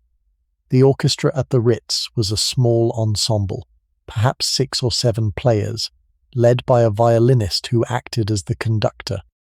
They played, in the early years, a program that consisted mostly of light classical pieces, selections from operettas and comic operas, the occasional waltz, the occasional piece from the popular musical theatre of the day. They were not a serious concert orchestra, and they did not play serious concert music. They played music that was meant to fill the room without overwhelming it, music that gave the conversations at the tables a muted acoustic background but did not interfere with the conversations themselves. A skilled hotel orchestra of this kind was, in its own quiet way, a high art. The musicians had to be technically excellent. They had to be able to read the room and adjust their volume to its mood. They had to know when to play more loudly during a quiet patch and when to retreat into background music during a more animated period of conversation. They were, in effect, sound designers in an era before that term existed. The defining ritual of the Palm Court was, of course, afternoon tea. And the Edwardian afternoon tea, particularly in a setting like this one, was an institution that deserves a careful look, because it had become, by 1906, one of the central social rituals of British upper-class life, and because it was at places like the Ritz that the ritual reached its most elaborate and most theatrical form. The custom of afternoon tea is generally traced back to Anna Russell, the 7th Duchess of Bedford, who in the 1840s is said to have begun the practice of taking a light meal of tea and bread and butter and small cakes at around 4 in the afternoon to bridge the long gap between the early lunch of the era and the late dinner that followed. The idea spread through her social circle, and by the late 19th century it had become an established institution in the houses of the wealthy. By the Edwardian period, however, it had moved out of the private drawing room and into the public hotel, and at hotels like the Ritz it had become an event, a place to see and be seen, an occasion for the display of clothes and jewellery and social connection. The tea itself was served on a tiered silver stand, with the smaller items on the upper tiers and the larger ones below. The bottom tier held the sandwiches, cut into precise rectangles or fingers with the crusts removed, filled with thin slices of cucumber, or with smoked salmon and dill butter, or with egg and watercress, or with potted shrimp, or with rare roast beef and mustard, or with finely chopped chicken and tarragon mayonnaise. The middle tier held the scones, served still warm from the kitchen, with 2 pots beside them, one of clotted cream and one of strawberry preserve. The top tier held the cakes and pastries, the tiny eclairs filled with crème pâtissière, the miniature fruit tarts glazed with apricot, the slices of Battenberg cake with its pink and yellow checks, the miniature lemon cakes with their lemon icing, the tiny meringues filled with whipped cream and raspberries. The tea was poured from a silver teapot, with hot water in a separate silver jug for those who wanted their tea diluted, and milk in a small silver jug, and sugar in a sugar bowl with silver tongs for the lump sugar. The choice of tea was substantial, with at least a dozen options on the menu. There was Darjeeling, the lightest and most floral. There was Assam, stronger and maltier. There was Ceylon, balanced and robust. There was Earl Grey, scented with bergamot. There were the various China teas, the Lapsang Souchong with its smoky aroma, the Kimun with its slightly winey character, the jasmine perfumed with the flowers of the Chinese summer. The waiter would bring a sample of each on a small tray, in a row of tiny glass cups, so that an indecisive guest could smell each before choosing. The whole affair took perhaps 90 minutes from start to finish. The tea would be poured, the food would be eaten, the conversation would flow, and then, around 5:30, the tables would begin to clear as the guests dispersed to dress for the evening. By 6 in the evening, the Palm Court would be largely empty, and the staff would be preparing it for the second wave of the day, the post-theatre crowd, who would arrive after 11 for cocktails and light suppers before going on to the nightclubs of the West End or returning to their own homes. The social composition of the Palm Court at 4 in the afternoon was, in many ways, more revealing than the social composition of the restaurant at 8 in the evening. At dinner, you saw the established people of London, the names that appeared in the court circular, the husbands and wives of the great political and financial families. At tea, you saw the rising people, the visiting people, the people who had not yet quite arrived, but who were determined to be seen in places where the arrived people could see them. American women, in particular, were a major presence. The Edwardian era was the era of the great transatlantic marriages, when the daughters of new American fortunes married into Old English titles and brought their dollars to shore up the crumbling country estates of the British aristocracy. These women, often the wives or the unmarried sisters of new arrivals from New York or Boston or Chicago, came to tea at the Ritz to study the English women they were trying to become, to be observed in turn, to make connections that might lead to invitations to the country house weekends and the London balls that constituted the Edwardian social calendar. The clothes at afternoon tea were elaborate but not formal. The women wore tea gowns, which were a curious garment specifically designed for this hour, looser and more comfortable than the corseted day dress, but more decorative than the house coat one might wear in the privacy of one's own boudoir. The tea gown was in some ways a feminist garment in disguise.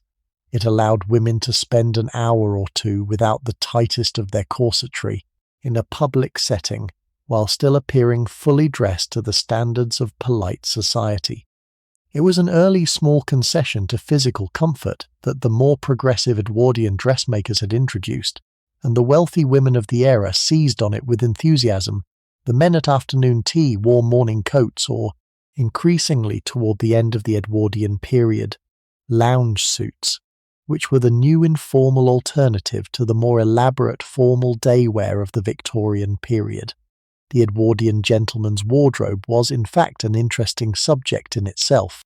He would change his clothes perhaps 4 or 5 times in the course of a day, from his morning suit to his afternoon attire, to his pre-dinner clothes, to his full evening dress, to possibly his late evening or supper clothes. Each change was a signal to the household and to the world about what kind of activity he was currently engaged in, and what kind of attention he expected to be paid to him. There was a particular tradition at the Ritz, in the very earliest years, of the king himself dropping in for tea on his way to or from one of his afternoon engagements. Edward VII was a creature of routine, and his routines included regular visits to the establishments where the food and the atmosphere met his particular standards. He would arrive without ceremony, with a single equerry, and would be shown to a discreet corner table. He would order tea and a selection of sandwiches and pastries. He would smoke a cigar, the rules against which were quietly suspended in his presence. He would chat with whoever was at the neighbouring table in his easy and democratic manner. That was one of the qualities that made him popular even among people who disapproved of his other habits. And then, after perhaps 40 minutes, he would depart, leaving behind a generous tip for the waiter, and a thrill of excitement ran through the rest of the room and was the subject of conversation for the rest of the afternoon. The fact that the King of England would casually drop in for tea at a public hotel was, in 1906, a thing that previous generations would have found almost incredible. Queen Victoria, in her long reign, had visited very few public buildings of any kind. She had stayed in her palaces and her private residences and the country houses of her closest aristocratic friends. The idea of a reigning monarch sitting down for tea at a hotel, exposed to the eyes of any well-dressed visitor who happened to be present, was a piece of the new democratic informality that Edward had introduced into the British monarchy, and that some of the older courtiers found vulgar, but that the broader public, and certainly the proprietors of the hotels he favoured, found delightful. Edward's relationship with the Ritz was actually a long one, even before the London hotel opened. He had been, as Prince of Wales, a regular guest at the Hotel Ritz in Paris, where we had stayed for many of his visits to the French capital. He had known Caesar Ritz personally and had liked him. He had appreciated the discretion with which the hotel handled the various social complications of a prince who travelled with mistresses and who valued his privacy. When the London Ritz opened, Edward made a point of being seen there. His patronage was the single most valuable endorsement any new hotel could possibly receive in 1906, and the directors of the Ritz Hotel Development Company knew it.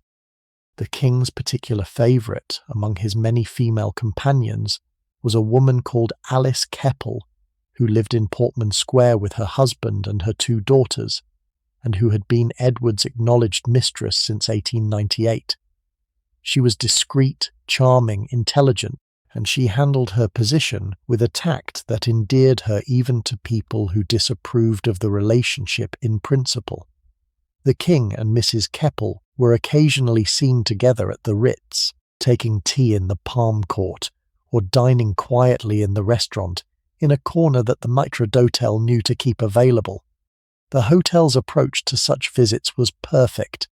There were no photographers. There was no commentary from the staff. There was nothing in the next morning's newspapers.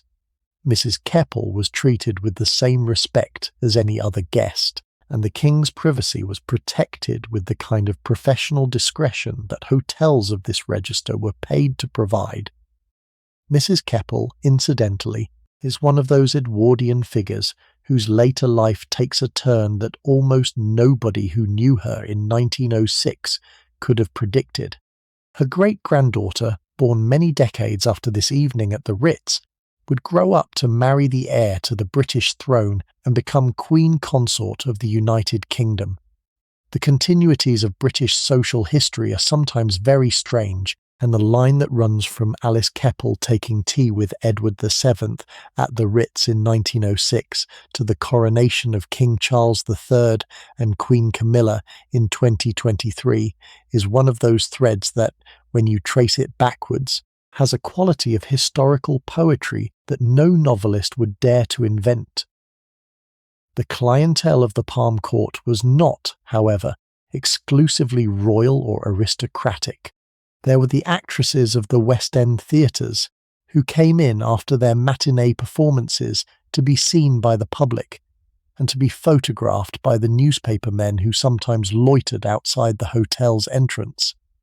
There were the great dancers of the era, including, when she came to London on tour, the Russian ballerina Anna Pavlova, who first danced in London in 1910 and who, when she was in town, was a regular at the Palm Court tea ritual. There were the writers and the journalists, although these tended to drink at less expensive places, and would only come to the Ritz when they were being entertained by someone wealthier than themselves. There were the politicians, the rising men of the Liberal government and the Conservative opposition, who used the public rooms of the hotel for the kind of informal conversations that could not be conducted in the chambers of Parliament or in the offices of Whitehall. There was also a substantial presence of suffragettes. The Women's Social and Political Union, the militant organisation founded by Emmeline Pankhurst in 1903, used the Ritz and other West End hotels for some of their more genteel meetings.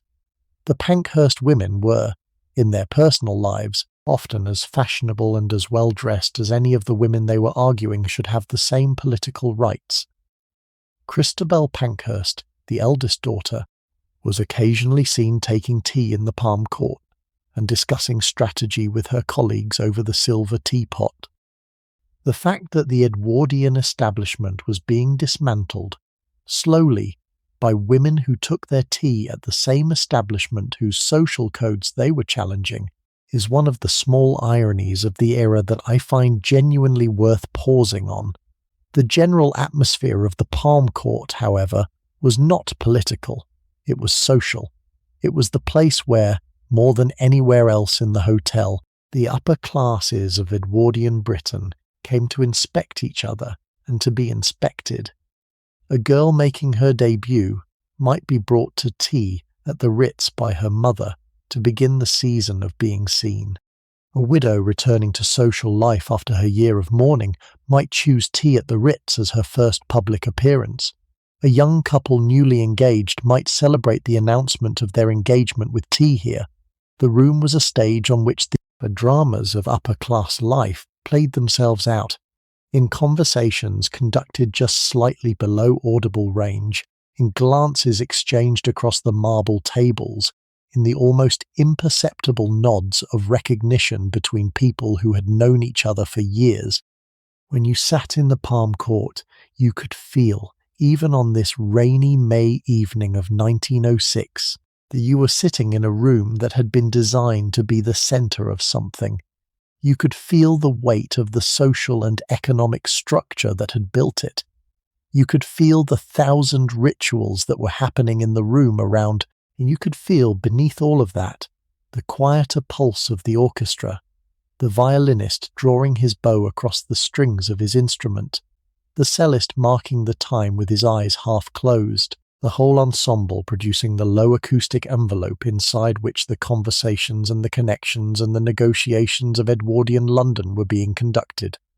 Hour after hour, day after day, in the hotel that had been built precisely for that purpose. That brings us, however, to a wider question. Who actually were these people? Not just the aristocrats and the royals and the actresses, but the broader social mix that made the Edwardian Ritz what it was. And to answer that question, we need to look more carefully at the world of Edwardian London itself. That is exactly where we are going next. The Edwardian London into which the Ritz had been planted was a city that in many ways no longer exists. Not just because the buildings have changed, although many of them have, but because the entire fabric of how the city worked, how its people moved through it, how it sounded and smelled and felt at any given hour, has been transformed by a century and more of subsequent change. To understand who the people walking through the doors of the Ritz actually were, you need to understand the city they were walking from. London in 1906 was the largest city in the world. Its population had passed 6.5 million, more than any other city in human history up to that point. It was the financial capital of the planet, the centre of an empire that covered roughly a quarter of the world's land surface and contained roughly a quarter of the world's population. The decisions made in its banks and its government offices and its shipping company boardrooms shaped the lives of people from the Caribbean to the Pacific. The pound sterling, issued by the Bank of England a few miles east of where you were dining, was the currency in which most international trade was conducted. The English language was increasingly the lingua franca of global commerce. London was, in the most precise sense, the city of the century, but it was also a city of staggering contrasts. Within walking distance of the Ritz, there were neighbourhoods of poverty so severe that visiting Americans wrote home about them in tones of disbelief. The East End slums of those years were among the worst in Europe. Infant mortality in some of the poorest parishes ran over 20%. Whole families lived in single rooms, in buildings without running water or proper sanitation. The journalist Henry Mayhew had documented this London in the previous century, and the journalist Jack London, the American novelist, had documented it again in 1902 in a book called The People of the Abyss, in which he described, in deliberately shocking detail, the conditions of life in the streets just a couple of miles east of the West End, where the Ritz had just opened. The guests of the Ritz, as a class, knew about this London. They could not have failed to know, because the newspapers reported it, and the social reformers wrote about it, and the early Labour politicians spoke about it from the platforms of the new working-class movements. But they did not, by and large, encounter it directly. The Edwardian wealthy lived in a London that had been segregated from the Edwardian poor by a combination of money, geography, and 1,000 small social conventions that ensured the two populations rarely came into the same physical spaces. The motor car, which was just beginning its ascent during the years the Ritz opened, was accelerating segregation in interesting ways. In 1906, there were perhaps 30,000 motor vehicles in the whole of Britain, most of them in London, most of them owned by the very wealthy. By 1914, that number had risen to over 300,000. The motor car allowed the wealthy to move through the city without exposure to the streets in the way that walking or even riding in a horse-drawn carriage had previously required. You could go from your townhouse in Mayfair to the Ritz in 8 minutes without seeing a single person who was not also part of your social world.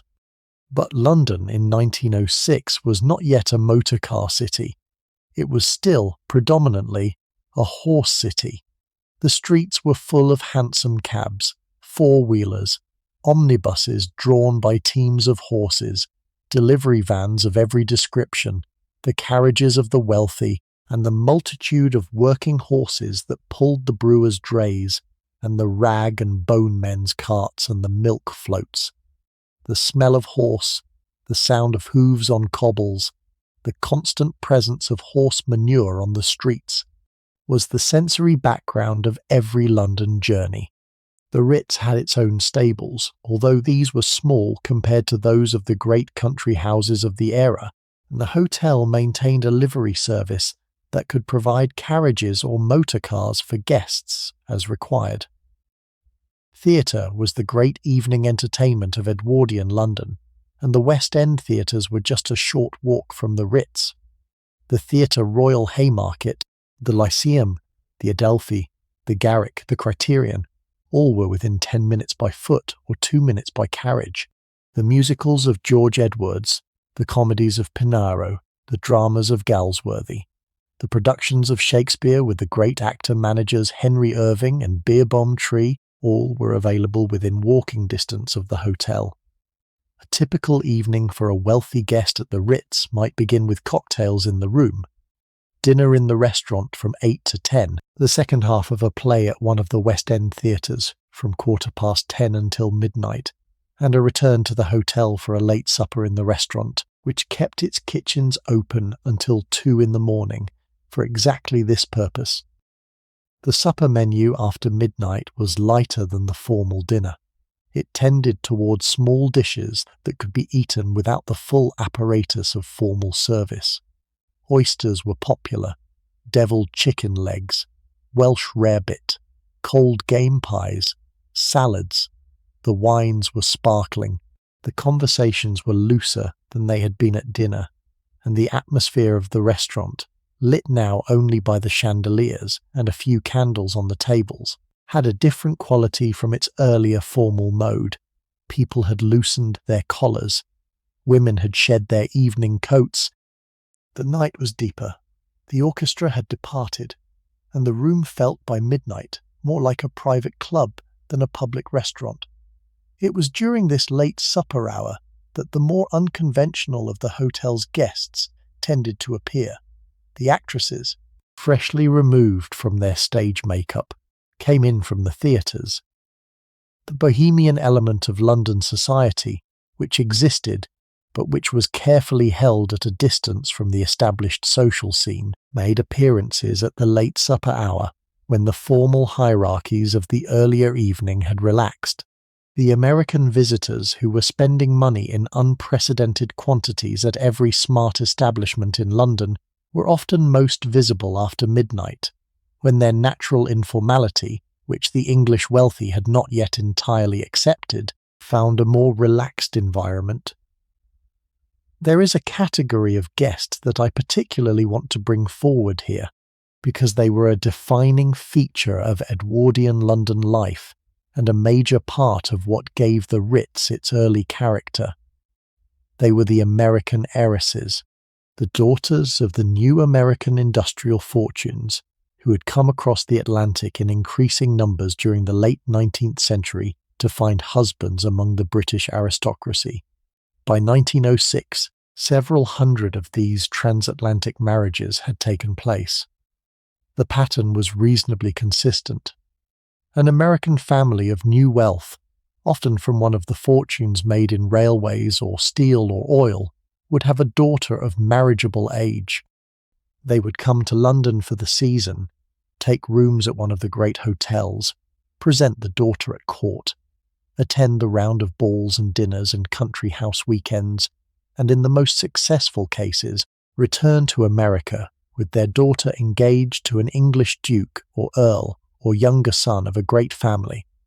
The most famous example of this pattern was Consuelo Vanderbilt, who had married the Duke of Marlborough in 1895, becoming the Duchess of Marlborough and the chatelaine of Blenheim Palace. Her marriage was by 1906 a public unhappiness, and she would eventually divorce the Duke and remarry, but in the meantime she was a presence in Edwardian London society and an occasional visitor to the Ritz when she was in town. There were dozens of others. Mary Leiter, of the Chicago department store family, who had married George Curzon and who had become Vicereine of India. Jenny Jerome, of New York, who had married Lord Randolph Churchill in the 1870s and who was the mother of Winston Churchill, then a rising young conservative politician of 31. The American presence in the British aristocracy by 1906 was so substantial that it had become a subject of journalism on both sides of the Atlantic, and the bringing of American wealth into English country houses was, by some accounts, the only thing keeping many of those country houses in operation. The American women themselves, when they came to the Ritz, brought with them a manner that the English upper class found by turns refreshing and disconcerting. They were more direct in conversation. They were more willing to speak to strangers, to laugh in public, to discuss subjects that English women of the same social register had been trained to leave to men. They tipped more generously. They asked more questions about how things worked. They were, in many of the small details of social conduct, less constrained than their English counterparts.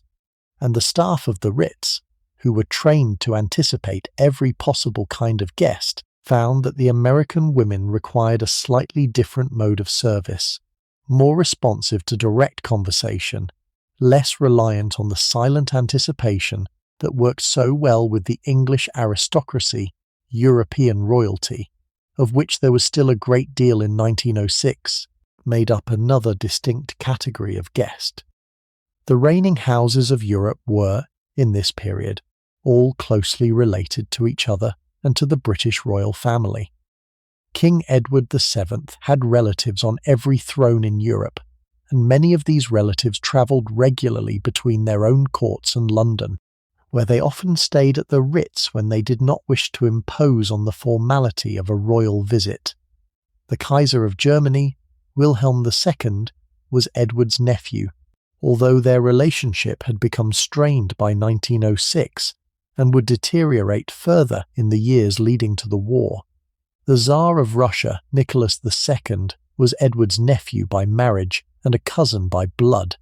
The kings and queens of the smaller European countries, of Greece, of Romania, of Norway, of Denmark, of Spain, of the Netherlands, were all linked by a web of marriages and visits and exchanges that made the Ritz, in some ways, a kind of unofficial royal antechamber when its more illustrious guests were in residence. This royal traffic explains some of the more elaborate suites at the hotel. The Marie Antoinette suite on the third floor was decorated to a standard that was specifically designed to be acceptable to a visiting head of state. It had its own private dining room, its own valet's room, its own sitting room in addition to the bedroom and the bathroom. It was in effect a small private apartment within the hotel, and it could be staffed up at short notice with additional servants drawn from the hotel's general establishment. The royalty who used it expected this level of provision. They were not used to staying in commercial establishments.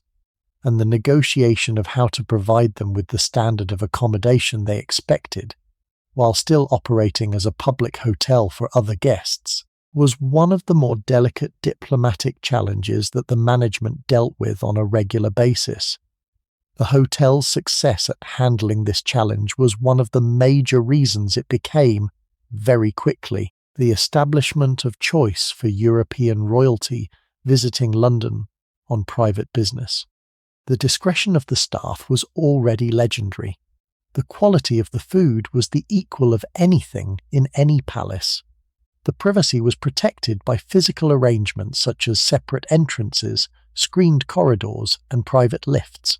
And the management, by the standards of the era, was so practiced in the protocols of royal hospitality that visiting kings and queens often expressed, in their private letters home, that they felt more at ease at the Ritz than they did in many of their own residences. There was also a more curious category of guest that the early Ritz catered to, the grand visitors from beyond Europe, Maharajas from India, who came to London for their tailors and their jewellers and their court audiences and who travelled with retinues of dozens, sultans and pashas from the Ottoman Empire and Egypt, who came on diplomatic missions or to take the waters at the spa towns of England, American millionaires who were on what the period called the Grand Tour, the extended European travels that the American wealthy undertook as a kind of cultural finishing of themselves and their children, South American grandees from the cattle and coffee fortunes of Argentina and Brazil, who came to London to spend the dollars they had earned in their own continent and to be photographed in front of Buckingham Palace. All of these visitors, and many more besides, found their way through the doors of the Ritz at one time or another in those first years. The hotel was, by the time of its first anniversary, established as one of the most cosmopolitan public establishments in Europe. On any given evening, you could hear, in the long gallery, English, French, German, Italian, Russian, Spanish, Portuguese, Hindustani, Arabic, and Mandarin Chinese being spoken among the guests. The waiters were trained, as far as possible, to recognize and respond to greetings in all of these languages, although the working language of the staff itself was always French, the lingua franca of the hotel trade across Europe. That cosmopolitan quality is one of the things I find most striking about the Edwardian Ritz, looking back at it from a distance. We tend to imagine the Edwardian period as a closed and parochial world dominated by English manners and English assumptions. In reality, the most fashionable spaces of Edwardian London were among the most internationalized places on earth. The wealthy of every country recognized the wealthy of every other country, regardless of nationality, and they all met, comfortably enough, in the same hotels and the same restaurants and the same opera boxes.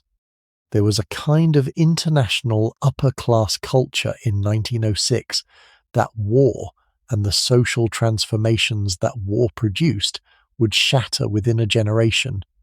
But for the moment, on this evening in May, in the restaurant of the Ritz, that culture was at the height of its self-confidence. That self-confidence is perhaps the single most distinctive thing about the Edwardian moment, and it is worth pausing over before we go any further, because the historical poignancy of the Ritz really only comes clear when you understand what was about to happen to the world that built it. That is exactly where we are going next. The Edwardian period in Britain is sometimes described, with the benefit of hindsight, as a long golden afternoon. The phrase comes from a memoir written after the First World War by a writer looking back at the years of his youth and trying to capture the quality of light and ease that those years had carried and that the war had so utterly destroyed. It is a phrase that has stuck. It is also a phrase that requires careful examination, because it can be both true and misleading at the same time, depending on which Edwardians you are thinking about and which aspects of those years you are looking at. For the people whose lives were spent in places like the Ritz, the description has substantial truth in it. The years between 1906 and 1914 were, for the British wealthy, years of ease, of confidence, of a world that seemed to be working for them in almost every respect. The economy was strong, the empire was at its peak, technology was advancing in ways that promised to make life ever more comfortable. The motor car was replacing the horse. The telephone was making distances shorter. The cinematograph, the new entertainment, was just beginning to appear in the cities. Electric light was spreading from the public buildings into the private houses of the upper middle class. The wireless telegraph was making it possible to communicate across the oceans without cables. Each of these developments, in its own way, contributed to a sense that the future was opening out, ever larger, ever brighter, ever more available to those who could afford to live in it. And for the British upper class, the political situation also seemed manageable. The Liberal government that came to power in late 1905, just before the Ritz opened, was reformist but not revolutionary. It was introducing old age pensions and unemployment insurance, and the first steps toward what would become the welfare state, but it was doing so within a framework that respected the basic structures of property and inheritance. The trade unions were active but contained. The Labour Party, founded in 1900, had only 30 members of parliament. The suffragette movement was vocal, but, as far as the Edwardian establishment could see, not in a position to fundamentally challenge the constitution. The Irish question was, as it always had been, complicated, but the assumption was that it would somehow be resolved within the existing framework of the United Kingdom. Beyond Britain itself, the international situation seemed, in 1906, mostly stable. There had been the war in South Africa, the Boer War, which had ended in 1902 with British victory, but with a degree of moral discomfort about how the war had been conducted. The Russo-Japanese War had ended in 1905 with a Japanese victory that had startled European observers, but that had not, in itself, threatened any European interests. The Entente Cordiale had been signed with France in 1904, ending centuries of intermittent rivalry between the two great Western European powers. The relationship with Germany was awkward, but not yet alarming. The naval rivalry that would become the dreadnought race was just beginning, but it had not yet acquired the existential character it would have by 1912. In short, on this evening in May of 1906, sitting in the restaurant of the Ritz, looking out through the curtained French windows toward Green Park and lights of Buckingham Palace beyond, you could be forgiven for thinking that the world was working as it should, and that it would continue to work as it should for the foreseeable future. Most of the people in the room with you thought exactly that. Many of them said so in their letters and their diaries and their conversations with each other. The Edwardian confidence was not affected. It was a real confidence, based on a real assessment of the situation as it appeared to them. They were not stupid people. They were not delusional. They were responding rationally to the evidence in front of them. What none of them could see, what perhaps no one in 1906 could have seen, was how completely and how quickly that world was about to come to an end. In 8 years and 3 months, on the night of the 3rd of August in 1914, Britain would declare war on Germany, and within 4 years of that declaration, the world that had been building the Ritz and its equivalent establishments across Europe would be unrecognizable. The empire would still exist, but it would be exhausted and indebted and beginning the long process of its dissolution. The aristocracy would still exist, but it would have lost the financial basis on which its dominance had rested, and would have lost also a vast number of its young men in the trenches of France and Flanders. The international upper-class culture that had filled the Long Gallery with a dozen languages on a Saturday night would have shattered into national antagonisms that would persist for decades. I find this aspect of the story almost unbearably moving, not because the wealthy of 1906 were innocent, because they were not particularly innocent. They were, in many cases, complicit in the structures of empire and inequality that produced their wealth, but because they were so unaware of what was coming, they were spending their evenings in the Palm Court and their dinners in the restaurant and their nights in the bedrooms upstairs without any real sense that the foundation they were building all of this on was about to be removed. The young men walking through the long gallery in their white tie evening clothes, perhaps 24 or 25 years old, in the prime of their lives, expecting to inherit estates and to manage businesses and to take their seats in the House of Lords or the House of Commons in due course. Many of them, by the autumn of 1916, would be dead. The proportion of upper-class men killed in the First World War was substantially higher than the proportion of working-class men, because upper-class men disproportionately became junior officers, and junior officers disproportionately died. The young man you might have observed at the next table at dinner, with his parents and his fiancée, with his life apparently just beginning, was statistically more likely than not to be killed before his 30th birthday. This is the historical poignancy of the Ritz and of Edwardian luxury more generally. It is the poignancy of a civilization enjoying itself fully and confidently on the eve of catastrophes it could not see. Every great age has this quality in retrospect, but I do not think any age has it more vividly than the Edwardian. The light, in those years, was so clearly the light of late afternoon. The shadows were lengthening, although nobody noticed. The evening was coming, and the people in the Palm Court, drinking their Darjeeling tea and listening to the orchestra playing selections from The Merry Widow, had no idea that the shadows on the walls were about to become a kind of darkness their world had never previously imagined. The Ritz itself would, of course, survive. The building was sturdy. The brand was strong. The wealth that supported it would be redistributed and partly destroyed by the war, but enough of it would remain to keep the hotel in business through the leaner years that followed. Through the war itself, the Ritz remained open, although under restricted conditions. Many of the staff joined up.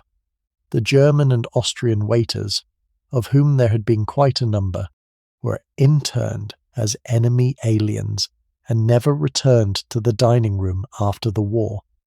The supplies of European luxuries became erratic.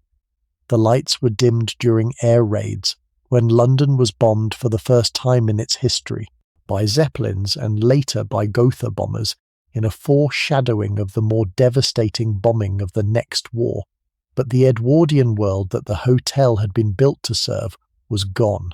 The international upper class, the cosmopolitan flow of royalty and aristocracy and new money, the easy assumption that Europe was a single cultural space across which the wealthy could move at will, all of this was destroyed by 1918.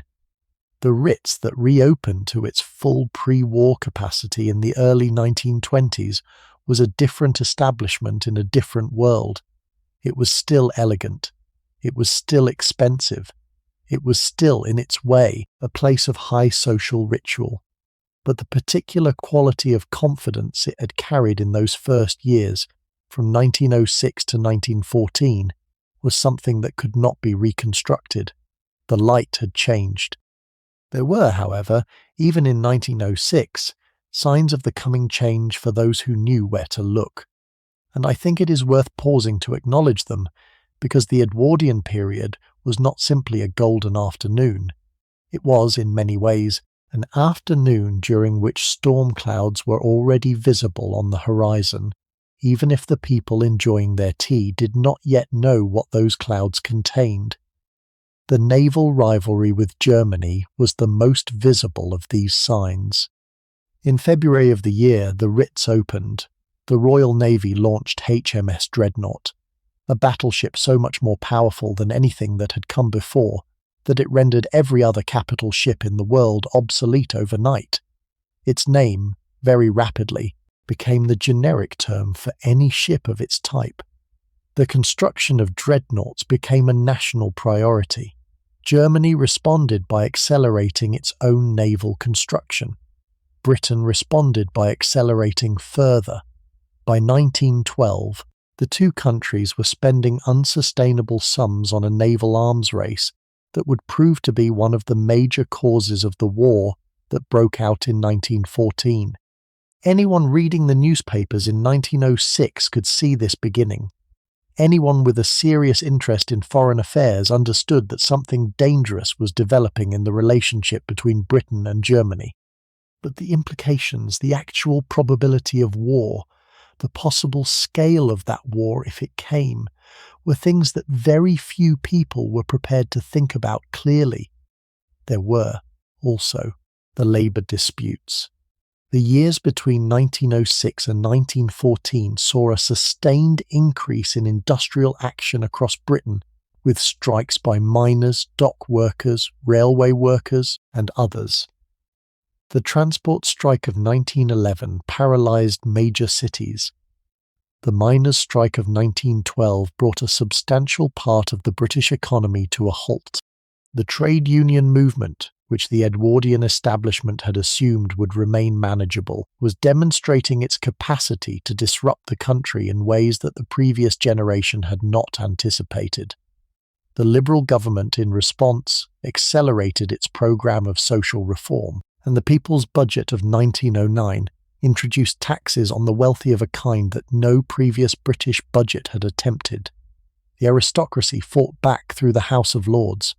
The constitutional crisis that resulted ended in the Parliament Act of 1911, which permanently reduced the power of the upper house. The political assumptions that had framed the early Edwardian years were being shaken hard, even as the orchestra played in the Palm Court. The suffragette movement, also, was becoming more militant during these years. The Pankhurst leadership of the Women's Social and Political Union had concluded, by 1908 or so, that the polite forms of agitation that had failed to deliver the vote for women in the previous half-century were going to have to be replaced by more direct methods. The window smashing, the chaining of women to railings, the firebombing of empty country houses, the hunger strikes in prison, and the brutal force feeding that the authorities responded with, all of this lay in the immediate future from 1906. The respectable women in their tea gowns, drinking their Earl Grey in the Palm Court, included some who would, within 4 or 5 years, be in Holloway Prison being force-fed through tubes for refusing to eat. The continuity from one to the other is almost vertiginous to think about. And then there was Ireland. The constitutional question of Irish Home Rule, which had been simmering for 30 years, was about to come to a head. The Liberal government had committed itself to introducing Home Rule. The Ulster Unionists, led by Sir Edward Carson, were preparing armed resistance. By 1914, Britain was facing the genuine possibility of a civil war over Ireland, and only the outbreak of the European War prevented that civil war from beginning. None of this was visible from the dining room of the Ritz on a May evening in 1906, but it was developing in the background, and it was one of many reasons that the apparently stable Edwardian world was actually beneath its surface, less stable than it appeared. I do not raise these things to undercut the genuine pleasures of the era, or to make the people enjoying themselves at the Ritz look foolish for having done so. People in every era enjoy themselves while history is preparing the next disaster, because that is what people do. And because if we waited for history to be safely settled before we sat down to dinner, we would never sit down to dinner at all. But it does seem to me important, in any honest account of the Edwardian period, to acknowledge that the long golden afternoon was not, even at the time, quite as untroubled as the later memoirs suggested. The shadows were already there. The people having their tea simply chose, mostly, not to look at them. And in that choice, in their willingness to enjoy what was in front of them while the world was preparing to be unrecognizable, There is something that I find, on balance, more sympathetic than not. They were not the architects of what was coming. They were just the people who happened to be alive when it arrived. Now I want to come back, before we close out this evening, to a few of the specific human beings who passed through the doors of the Ritz in those first years, because the great hotel is, in the end, only the sum of the people who used it. There are some figures whose appearances at the hotel are worth pausing on for the human texture they give to the larger story. That is exactly where we are going next. Anna Pavlova first came to London in the spring of 1910. She was not yet 30. She had trained at the Imperial Ballet School in St. Petersburg under the great Russian masters and had been promoted to prima ballerina at the Mariinsky Theatre. In 1909, she had toured with Sergei Diaghilev's Ballets Russes in their first Paris season, the season that had electrified European audiences with the art of Russian ballet as Diaghilev had reinvented it. By the time she arrived in London, she was already one of the most celebrated dancers in the world. She danced at the Palace Theatre, she drew enormous crowds, and she stayed, on her London visits, at the Ritz. Pavlova in person, by all the accounts of those who met her, was a smaller and more delicate figure than her stage presence suggested. She was thin to the point of fragility. She ate very little. She was reserved with strangers but warm with her close circle. She loved animals, particularly swans, which would become one of the central images of her artistic identity. She practiced constantly, and her hotel room at the Ritz was, on her stays, partly converted into a practice space, with a bar brought up from the storeroom, and a section of the carpet rolled back so that she could rehearse the movements of whatever piece she was currently working on. The chambermaids, when they cleaned her room in the morning, would find sweat marks on the floor where she had worked through the previous evening, and her ballet shoes hanging in the wardrobe to dry, the satin worn through where her toes had pressed against the boards. She is one of the people I wish I could reach back through time and observe, not interact with, because she would not have wanted to be interrupted, but simply observe, in the corridor of the hotel, walking from her room toward the lift on her way to the theatre. She was, by every measure, one of the great artists of her century. And for a few weeks each year, in those Edwardian springs, she was a guest at the Ritz, with her trunks of stage costumes in the storage room, and her rehearsal bar in the bedroom, and her quiet presence at breakfast in her sitting room, where she ate the small light meals of fruit and bread that were all she allowed herself in the days before a performance. It's nothing delightful. Charlie Chaplin came to London less in this period, and more in the years after the First World War, but his early association with the Ritz is worth mentioning because it captures something about the changes that were beginning to occur in the social composition of luxury hospitality. Chaplin was born in Lambeth in 1889 to a family of London music hall performers. He had grown up in conditions of considerable poverty, with periods in the workhouse and the orphanage. By 1914 he was in America and had begun the career in silent film that would make him one of the most famous human beings on the planet within 5 years. When he returned to London in 1921 on the publicity tour for his film The Kid, he stayed at the Ritz, and his arrival caused crowds of fans to gather on Piccadilly outside the hotel in numbers that police had to manage.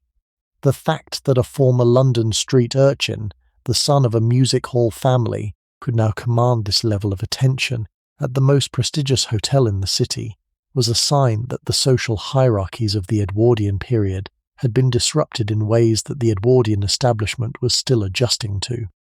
The new culture of mass entertainment, of the cinema, of celebrity in something like its modern form, was producing figures who could not be slotted into the older hierarchies, but who had purchasing power and public attention sufficient to demand respect at every establishment they chose to patronize. Tallulah Bankhead, the American actress, made her London debut in 1923 and stayed at the Ritz repeatedly through the 1920s. She was the daughter of a powerful Alabama political family, but she had broken decisively with her family's expectations to pursue a stage career, and she conducted her life in the manner of someone determined to scandalize the previous generation. She drank prodigiously. She conducted multiple romantic relationships of varying respectability. She attended parties that lasted for days. The Ritz, with its discreet management of guest behaviour, was one of the few establishments in London where she could conduct her life without the daily intrusion of the press, and she became loyal to the hotel for that reason. Her stories, as she recorded them in her memoir, give us a vivid sense of what the Ritz was like in the 1920s, when it was still recognisable as the Edwardian establishment of 1906, but was already beginning the slow transformation into the modern hotel it would eventually become. These figures, Pavlova and Chaplin and Bankhead, are the ones who survive in the popular memory of the early Ritz. But they are joined, in the historical record, by an enormous cast of less famous guests whose individual lives were marked, in some way, by their stays at the hotel. The honeymooning couples whose photographs in the newspapers showed them arriving at the front door, the businessmen who closed deals over dinner in the restaurant, the diplomats who held discreet meetings in the suites on the upper floors, the young people who came of age at coming-out balls in the private dining rooms, the elderly who returned year after year to the same suite for the same week until they did not return any more. Each of them carried away from the hotel some particular impression, some particular memory, which fed into the larger reputation of the place. What I want to suggest is that the success of the Ritz in those first years was not just a matter of architecture and food and service, although these were all crucial. It was also a matter of the experiences that the hotel produced in its guests, the moments that were carried away from each visit, and that, in their cumulative effect, built the legend of the establishment. A debutante's first London ball, a new mother's first dinner out after the birth of her first child, a young officer's last leave before sailing for India, a widow's anniversary, a grandfather's 90th birthday, a composer's celebration of the premiere of his new work. The hotel hosted all of these, and many more, in the course of any given week, and the cumulative weight of those experiences, all of them anchored in the same gilt and mirrored rooms, gave the place a kind of historical density that very few buildings ever acquire. Beyond the famous names, the broader clientele of the Ritz, in those first years, was as mixed as any clientele in Edwardian London, although the mixture itself reflected only the upper layers of the social pyramid. There were the British aristocrats, the dukes and the earls and the marquises, who had houses in the West End but who often preferred the convenience of a hotel for entertaining or for the awkward intervals between leases on townhouses. There were the foreign royals, displaced or visiting, who passed through London on diplomatic errands or on private holidays. There were the great industrial fortunes, the Rothschilds and the Castles and the Sassoons, who had built or inherited businesses that were now of a scale that placed them firmly within the social orbit of the older aristocracy. There were the Americans, who had been arriving in London in increasing numbers since the 1890s, daughters and sons of the great fortunes of New York and Chicago and Pittsburgh and San Francisco, often in search of European husbands or wives, or simply of European refinement. There were the colonial administrators on home leave, the senior civil servants from India and Egypt and Hong Kong, men in their 50s or 60s who had been running provinces of the empire and who used the Ritz as their London base when they were back home. There were the politicians, the cabinet ministers, and the leaders of the parliamentary parties, who treated the hotel as a place for discreet meetings that could not be held at the House of Commons or at one of the gentlemen's clubs. There were the writers and the artists and the actors, particularly the most successful of them, who had made enough money to afford the prices and who enjoyed the social proximity to a wealthier set than they themselves had come from. At the apex of all this stood the king himself. We have touched already on Edward VII's drop-in visits but his presence at the hotel went well beyond afternoon tea in the Palm Court. He came for dinner, for lunch, for private parties in the upstairs dining rooms. He came to entertain visiting royals from continental Europe in settings where they would feel less constrained than they would at the palace, and his presence, whenever he was in the building, transformed the social temperature of the rooms he walked through. Other guests would notice his arrival, would adjust themselves, would speak more softly or more loudly depending on temperament, would feel that they were, for an evening, present at the centre of the social world.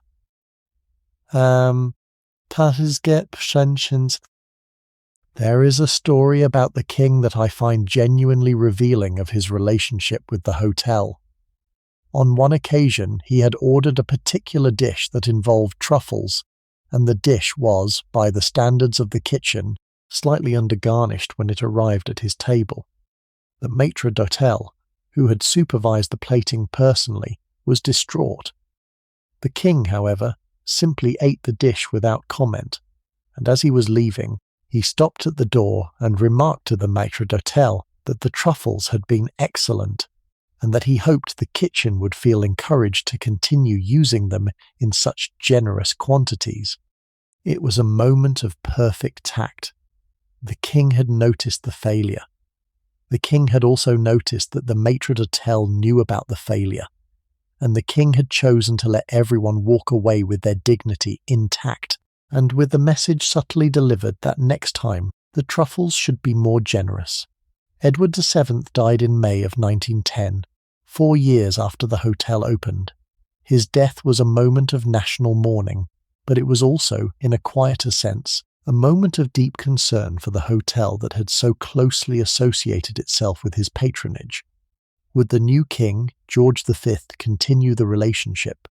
Would the social tone of the hotel survive its closest royal supporter? In the event, the worry was unnecessary. George V, though a more sober man than his father, continued to patronize the Ritz when he wished to entertain in a public setting, and Queen Mary, who had a long memory for hospitality, and who had attended functions at the hotel as Princess of Wales, remained on warm terms with the management for the rest of her long life. The actresses also were a significant presence. Sarah Bernhardt, in her later years, when she was still touring despite the amputation of one leg in 1915, stayed at the Ritz on her London engagements and held court in her suite, receiving visitors from her chaise longue and conducting her business with an imperiousness that the hotel staff treated with the indulgence due to a legend. Lily Langtry, the great Edwardian beauty who had been Edward VII's mistress in the 1870s, had a room kept for her on her London visits. Maxine Elliott, the American actress and theatre owner, was another regular. The hotel was, in the years before the First World War, one of the principal social settings for the higher levels of the London theatrical world, and the staff who attended these guests came to know more about the private lives of the famous than perhaps any other group of people in the city. There were political figures of every persuasion. Winston Churchill, then a young Liberal cabinet minister, was a frequent visitor in the years before the First World War, dining with friends and allies, and occasionally with political opponents whom he wished to charm or to persuade. Herbert Asquith, the Prime Minister from 1908, used the hotel for private dinners with members of his cabinet. Lloyd George, the future Prime Minister, then Chancellor of the Exchequer, dined there, although he was less personally fond of the place than some of his colleagues, finding its luxury slightly at odds with his Welsh nonconformist instincts. Lord Curzon, the former Viceroy of India, who had returned to England in 1905 after his viceroyalty ended in controversy, frequented the hotel and held court there with the air of a man who, having ruled an empire of 300 million subjects, was not going to be impressed by anything a London establishment could offer him. There were also, of course, the foreign royals. The Kaiser, when he visited London, would dine at the Ritz on at least one evening of his visit. The Tsar of Russia, before his disastrous involvement in the First World War, sent members of his family who were on European tours. The dethroned royals, the deposed princes of obscure German states, the surviving members of the French imperial family, all passed through the hotel at one time or another, often staying for weeks while they conducted whatever business or pleasure had brought them to London. The hotel kept, in its records, an unofficial list of which suites had been occupied by which royal personage, and the staff would refer to particular rooms by the names of the guests who had most recently distinguished them. The Marie Antoinette suite on the 4th floor was one of the most prestigious. The Trafalgar suite, with its windows facing south, was another. There were rooms that had been redecorated specifically to accommodate the preferences of long-staying royal guests. And there were the writers. The literary world of Edwardian London was not a wealthy world, on the whole, and most of its members could not afford to stay at a hotel like the Ritz. But the most successful of them did. Henry James, the American novelist who had become a British subject in 1915 shortly before his death, dined occasionally at the hotel, although he found its noise and its crowdedness less congenial than the smaller establishments he preferred. Edith Wharton, on her London visits, stayed at the hotel and used it as a base for her social rounds. Arnold Bennett, who would later write a novel called Imperial Palace based on his close observation of London hotels, took notes there with the cool eye of a sociologist disguised as a guest. What strikes me, looking at this whole gathering, is how international it was. The Ritz was not a British institution in any narrow sense, even though it sat in the imperial capital. It was a node in a network that stretched across Europe and America, a place where the very wealthy and the very famous and the very well-connected could meet and talk and dine, regardless of which country they happened to come from. The shared currency was money, and a certain understanding of how money was supposed to be carried in society. The shared language was, largely, French, the lingua franca of European elite culture in this period, although English was understood by everyone, and was used as a courtesy when British guests were present. The shared assumptions were the assumptions of a world that believed itself to be at the centre of human civilization, and that believed civilization itself to be in a state of steady, gradual, perhaps inevitable improvement. That belief, as we know now, was about to be shattered. The world that gathered in the Palm Court and the restaurant in the spring of 1906 had 8 summers left before the catastrophe of August 1914. Most of the people sitting at those tables had no idea. A few of the more pessimistic political minds in the Foreign Service did sense the approaching trouble, but most of the guests at the Ritz were not those people. Most of them were enjoying their dinner, or planning their summer at Marienbad, or thinking about the season's racing at Ascot. The disaster, when it came, would arrive without warning, and it would change everything. That is exactly where we are going next. The First World War broke out at the beginning of August 1914. Britain declared war on Germany on the evening of the 4th of August, after the German armies had crossed into Belgium in violation of treaties that Britain had signed and was honour-bound to enforce. The declaration was received in London with a complicated mixture of emotions. There was patriotic enthusiasm, the great crowds in the streets, the rushed enlistments, the bands playing and the flags flying. There was also, among the more thoughtful, a kind of stunned disbelief that the catastrophe everyone had been gradually prophesying had actually arrived. Sir Edward Grey, looking out of his window at the Foreign Office in the evening of the 3rd of August as the lamps were being lit along the Mall, made his famous remark to a friend about the lamps going out all over Europe. The light, he meant, would not return in his lifetime. He was, almost exactly, correct. The Ritz on the night of the 4th of August was full. The London season was technically over, but the town was unusually busy because of the international crisis, and many guests who would normally have left for the country had stayed in London to be near the news. The restaurant served dinner that evening to a clientele that included several cabinet ministers, several foreign diplomats, and a number of foreign nationals who would, within hours, find themselves in an enemy country and would have to make hasty arrangements to leave. The atmosphere, by the testimony of those who were there, was strange. People dined as they always dined, the orchestra played as it always played, but there was a quietness in the conversation, a sense that the meal was being eaten under the shadow of an event whose magnitude had not yet been measured. The German waiters were the first practical problem. The Ritz, like most London hotels of its register, had employed German nationals in significant numbers. They were skilled, trained in the great hotels of Berlin and Hamburg, fluent in English and French as well as their native language, and had been valued members of the staff for years. With the declaration of war, they became enemy aliens overnight. Within days, most of them were either arrested and interned or deported, or, in a few cases, allowed to remain in employment, under restrictions that effectively curtailed their usefulness.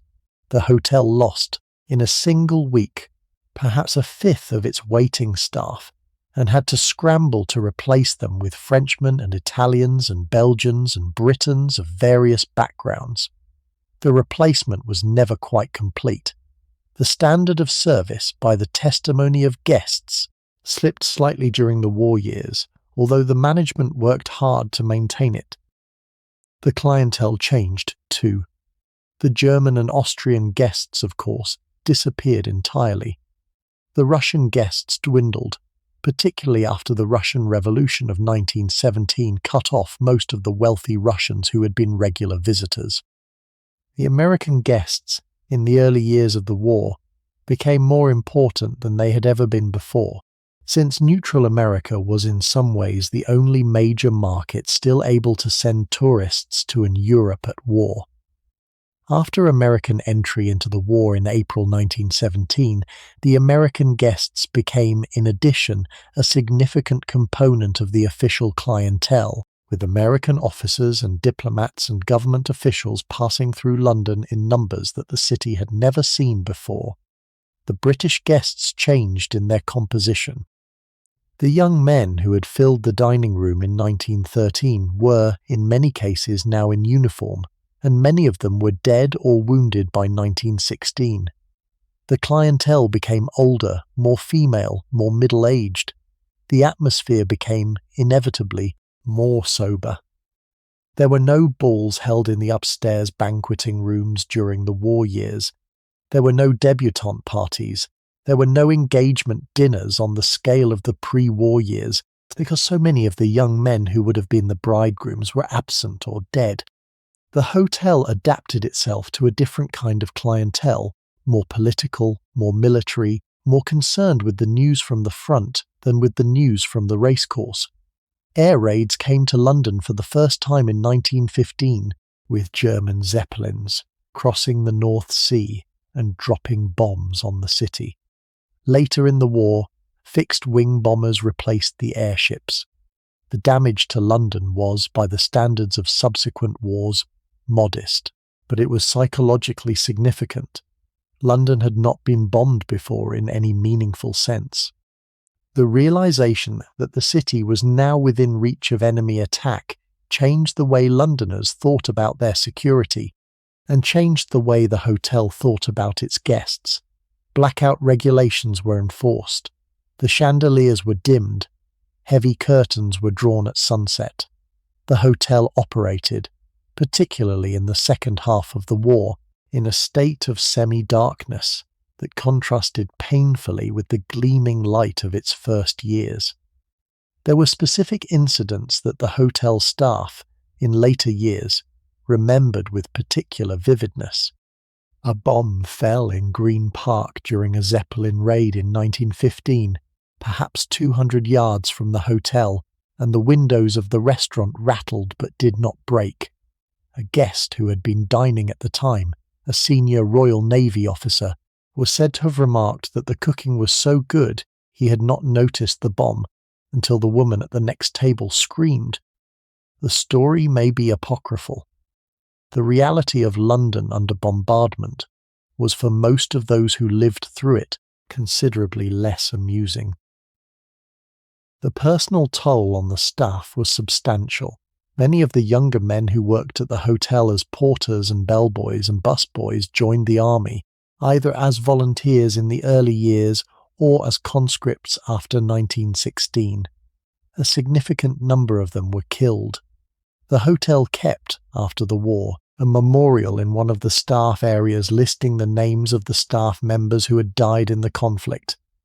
There were, by the time the list was final, perhaps 30 or 40 names.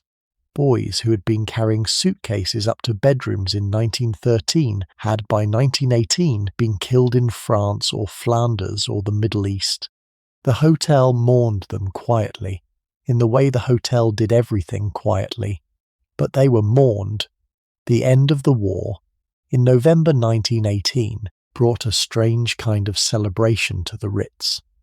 The dining room was full on the night of the 11th of November. The orchestra played all evening. Guests stood and toasted. Some wept. The 4 years of war had been by any measure the most catastrophic disaster in European history up to that point.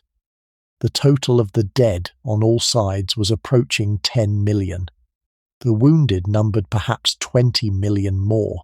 Empires had fallen. Maps had been redrawn. The world, when it emerged from the war, was a fundamentally different place from the world that had entered it. And yet, on this particular night in this particular room, the immediate sense was one of relief. It was over. The young men, those who had survived, would come home. The hotel, which had remained open through every day of the war, could now begin to plan for whatever the next chapter of its existence would be. Caesar Ritz himself died, as I mentioned earlier, in October of 1918, 6 weeks before the armistice. He had been ill for years. He had not been involved in the running of his hotels for nearly a decade and a half, but his death, when it came, marked the end of a particular era of the hotel's history. The man whose name was over the door was no longer alive to see what would happen next. His widow, Marie-Louise Ritz, would continue to be involved in the management of the company until her own death in 1961, but the founder himself was gone. The Ritz, after October 1918, was a hotel that bore the name of a dead man. It still does, of course. So do the other Ritz hotels around the world. The brand has outlived the man who created it by more than a century. That is exactly where we are going next, because the story of the hotel after 1918 is in some ways the most interesting part of the whole story. The first decade of its existence is the part that has been most often celebrated, the Edwardian peak, the golden afternoon. But the building itself, and the institution it housed, lived on through a 20th century that nobody in 1906 could have predicted, and the way it survived and adapted is its own kind of story. The interwar years, from 1918 to 1939, were a complicated period for the Ritz, as they were for all the great Edwardian luxury hotels of London. On one hand, the social patterns that had supported the hotel in its first decade had been irrevocably broken. The British aristocracy had been hit hard by the war, both in lives lost and in wealth depleted by the introduction of higher taxation and the inheritance crises of estates that lost multiple male heirs in single battles. The continental European royalty, whose patronage had given the hotel so much of its prestige, had, in many cases, ceased to exist. The Romanovs had been murdered in 1918, the Habsburgs had been exiled, the Hohenzollerns had abdicated, the Ottomans had been deposed. The whole architecture of European royal patronage that the Ritz had been built to serve had collapsed in the space of 4 years. On the other hand, new sources of wealth and new social patterns were emerging. The American visitors, who had become important during the war, became more important still in the prosperous 1920s. The new entertainment industries of cinema and recorded music produced a new kind of celebrity, the film star, whose income and visibility rivaled or exceeded that of the older aristocracy. The bright young things of the 1920s, the upper-class set who had been adolescents during the war and who now, in their 20s, threw themselves into a frantic pursuit of pleasure that they sometimes seemed unable to take seriously, made the London hotels their preferred social setting. The Ritz adapted. It hosted cocktail parties, a new American social form that had become fashionable in London. It introduced new dishes to its menus, lighter and less elaborate than the great Edwardian feasts, in keeping with the more athletic and slim figures that fashion now demanded. It modernized its furnishings here and there, although it never lost the basic Muse and Davis design that had been its defining feature. There were difficult years. The economic depression of the early 1930s hurt the luxury hotel trade across Europe and America. The Ritz, like its competitors, saw its bookings fall, its takings drop, its profitability disappear. There were rumors, periodically through the 1930s, that the hotel might close or be sold or be converted to other uses. None of the rumors came to pass. The hotel survived by careful management and by the loyalty of a core clientele who continued to patronize it through the harder times. By the late 1930s, with the European economy recovering, the bookings were rising again, and the hotel was preparing for what looked likely to be its best season in years. Then came the Second War. The same young men who had been infants when the previous war broke out were now, in 1939, of military age, and they marched off to the new conflict with much less of the romantic enthusiasm of 1914. The country, having been through the catastrophe once, knew what was coming. The hotel knew too. It had survived the First War. It would have to survive this one. And it began making its preparations almost as soon as war was declared on the 3rd of September, 1939. The Second World War brought to the Ritz an experience that was, in many ways, the most extraordinary chapter in its history. London, from September 1940, was bombed almost nightly for the better part of a year. The Blitz, as it came to be called, killed over 40,000 civilians in the city and destroyed or damaged 1 million homes. The West End was bombed repeatedly. Bombs fell on Piccadilly. Bombs fell on Green Park. Bombs fell on the streets immediately around the hotel. The hotel itself was never directly, but the windows blew out repeatedly from near misses. The surrounding buildings caught fire, and the staff and guests spent many nights in the cellars, which had been converted into air raid shelters for the duration of the war. The cellars of the Ritz, during the Blitz, became one of the most extraordinary social spaces in wartime London. The wine cellar, which contained tens of thousands of bottles of wine and champagne and brandy, had been emptied of its more valuable stock at the beginning of the war, and the bottles distributed among various secure storage locations across the country. The space that remained was fitted out with bunks, with chairs, with tables, with a small bar serving drinks at modest prices, and with whatever entertainment could be improvised from the resources of the hotel.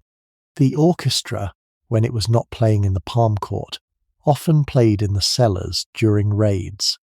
There were impromptu cabarets, with guests and staff performing for each other.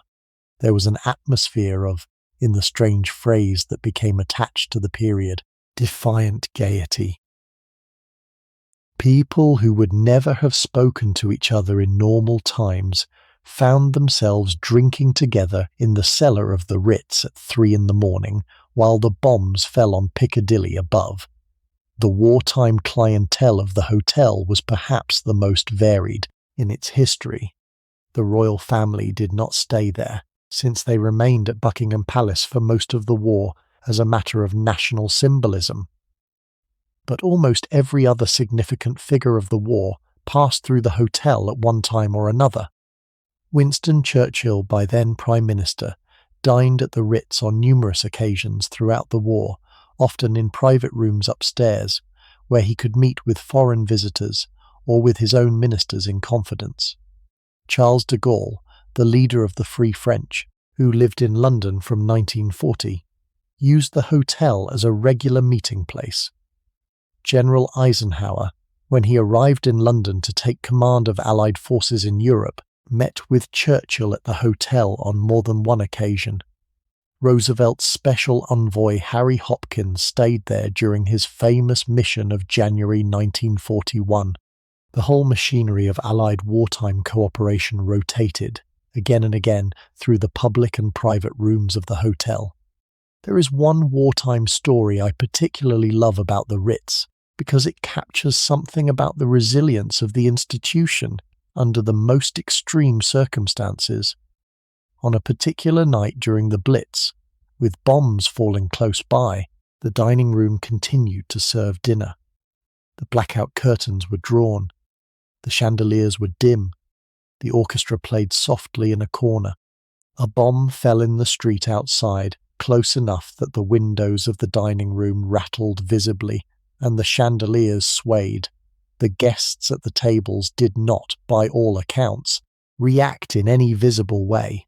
They continued their conversations, they continued their dinner, the waiters continued their service, and the maître d'hôtel, passing the table of an elderly lady who had paused mid-sentence at the impact, simply remarked, with the equanimity of a man who had seen many strange evenings, that he believed they had something rather special in the way of a sweet course tonight if she would care to consider the menu. She laughed. She continued her dinner. The hotel went on. That spirit, the determination to continue, to maintain the standards of service and the rituals of hospitality, even in the middle of a war, was what kept the institution alive through 5 years of conflict. When the war ended in 1945, the hotel was still standing, still operating, still serving dinner in its restaurant and tea in its Palm Court. The rooms had been cleaned and repaired. The chandeliers had been polished. The chefs had returned to their stations. The guests, including a large contingent of American servicemen on leave, had been returning in numbers since the war turned in the Allies' favour in 1944. The post-war world, however, would prove a difficult environment for the kind of luxury hotel that the Ritz had been.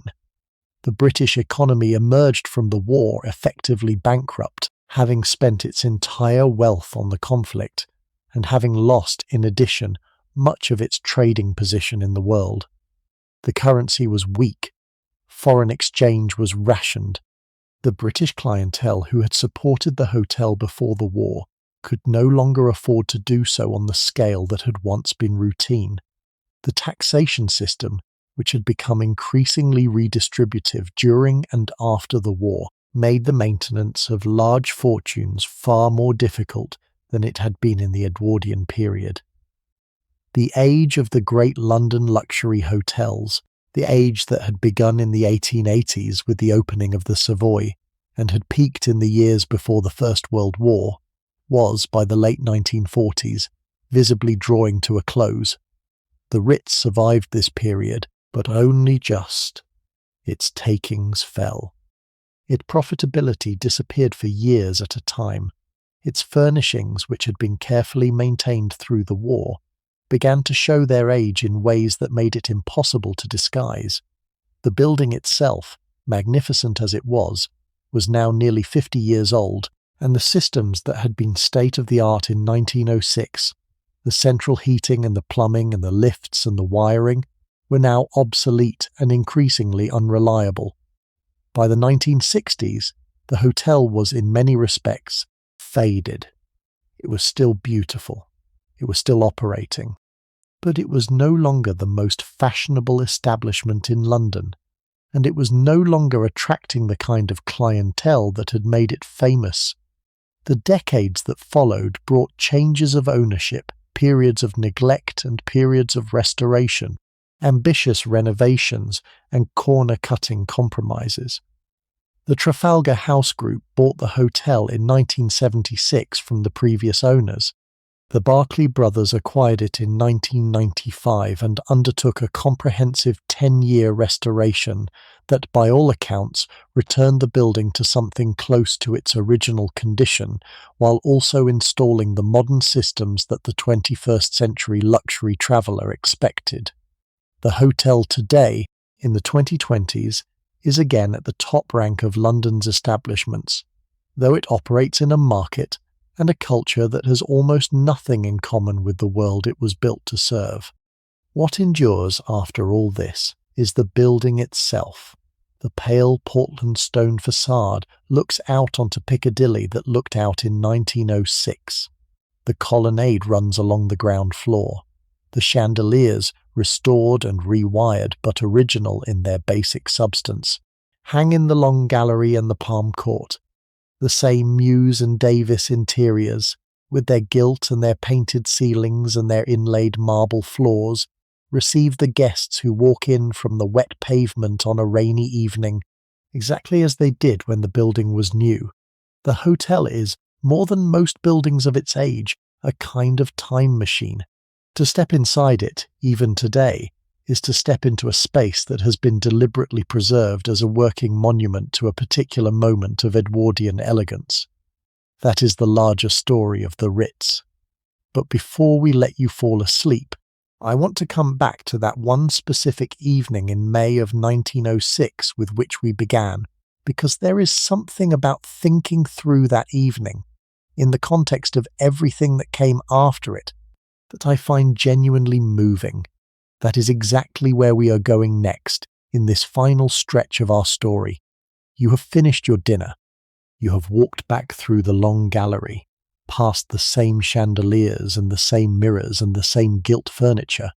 You have looked into the palm court, where the orchestra is now playing for the late evening crowd, and you have decided not to go in. Because you are tired from your day of travel, and the dinner has been long, and the rain outside has settled into the kind of patient, continuous fall that suggests it will be falling all night. You have taken the lift back up to your blue floor. You have walked along the quiet corridor to your room. You have unlocked the door, and your room is exactly as you left it, except that the chambermaid has come in during your dinner, and has turned down the bed and stoked the fire and drawn the curtains, and placed a small jug of fresh water and a glass on the bedside table, and put a single cut rose in a small vase next to the lamp. You wash, you change, you get into the bed. The sheets are linen, hand-pressed, smelling faintly of lavender from the laundry where they have been stored. The pillows are soft and high and supportive. The blankets are wool, woven specifically for the hotel, with the hotel's monogram embroidered in one corner. The fire is burning down to coals, but the central heating is still on, and the room is, even with the window open, a finger's width to the rain, comfortably warm. You can hear, very faintly, the sound of the orchestra still playing in the palm court 3 floors below. You can hear, even more faintly, the sound of the rain on the windows and the hum of the city beyond. What I want you to think about, as you drift towards sleep tonight, is the strangeness of this moment in time. The evening you have just spent in this room, this hotel, this city, is one of the last evenings of a particular kind of world. The young men who served you at dinner will in 8 years march away to a war from which many will not return. The woman in the gown who passed you in the long gallery will spend the rest of her life trying to reassemble a society that the war will dismantle. The chef who cooked your dinner will retire to a small house in France that he has bought with his savings, and he will spend his last decades writing down recipes that no kitchen will ever again produce in quite the same way. The hotel itself will survive, and will adapt, and will go on. But the world for which it was built, the world that filled its rooms in the spring of 1906, will not. There is something almost unbearably beautiful about that thought. The moment is more poignant in retrospect than it could possibly have been when it was lived. The people sitting at those tables had no idea that they were sitting at the end of an era. They thought they were in the middle of one. They thought the world they had built was the world that would continue. The hotel itself was built on that assumption. Its 150 bedrooms, its army of staff, its kitchens and its wine cellars and its orchestra. All of these had been put in place on the assumption that they would continue to be needed for many decades to come, and that the people who would need them would be much like the people who needed them in 1906. The world had other plans, but in the meantime, on this particular evening, the rain falling on Piccadilly, the chandeliers gleaming in the long gallery, the orchestra playing in the Palm Court, the chambermaid doing her last rounds before going up to her dormitory in the attic, the guests in their bedrooms drifting towards sleep. The whole apparatus of the great Edwardian luxury hotel operating with the perfect smoothness it had been designed to operate with on this particular evening. The world is briefly exactly as the people who built this place imagined it should be. The promise has been kept. The performance has been delivered. The guests have been received and dined and put to bed in the way that the hotel exists to receive and dine and put guests to bed. And tomorrow morning, the whole thing will begin again and again and again, for as long as the world allows. It is a peculiarly Edwardian kind of beauty, this. The beauty of a system working perfectly, in a moment when the people inside it cannot quite see the cracks that are already forming in its foundations. We can see those cracks now, with the perfect vision of hindsight. The people in the rooms could not, and there is something almost protective about the fact that they could not. They got to enjoy their evening. They got to eat their dinner and drink their wine and listen to the orchestra and sleep in their beds. They got to be, for the few hours of this particular night, exactly what they thought they were, citizens of a confident empire and a confident class and a confident moment. The catastrophe that was coming would arrive in its own time. They did not have to know about it yet. I find that, more than anything else, is what staying in this story does to me. It makes me grateful for the moments when the world has been allowed to feel finished, even when we know in our hearts that it never really is. The Ritz on a May evening in 1906 was a moment of that kind, and so, in their own different way, are the moments that you and I are living through now. Whatever century, whatever city, wherever you are listening from, the place you are in tonight is, in its own quiet way, a moment that will one day be looked back on. The lights, the rain on the window if there is rain, the soft sound of whatever evening you are having, the particular feeling of this particular hour in this particular room, all of it is, for someone in some future, the equivalent of an Edwardian evening on Piccadilly. We do not know what is coming. We rarely do. But we get to have the evening, and to feel it, and to drift off into sleep with whatever measure of contentment is available to us. And that, in the end, is the gift that history gives us, the chance to look at other people's evenings, and to find, in them, a kind of permission to inhabit our own. While you settle into the bed and the night gathers around you, there is in fact a great deal still happening in the building. The hotel never fully sleeps. It only changes its character. The night porters make their rounds through the corridors, walking softly on the carpets, checking that no door has been left ajar, no light has been left on in an unoccupied room, no late returning guest has been mislaid in the public spaces. The night chambermaid on each floor sits in a chair in the housekeeping room, ready to respond to any bell. The night clerk at the reception desk reads a newspaper and waits for late arrivals from the boat trains and the cross-channel ferries, which sometimes deposit travellers at the hotel as late as 3 or 4 in the morning.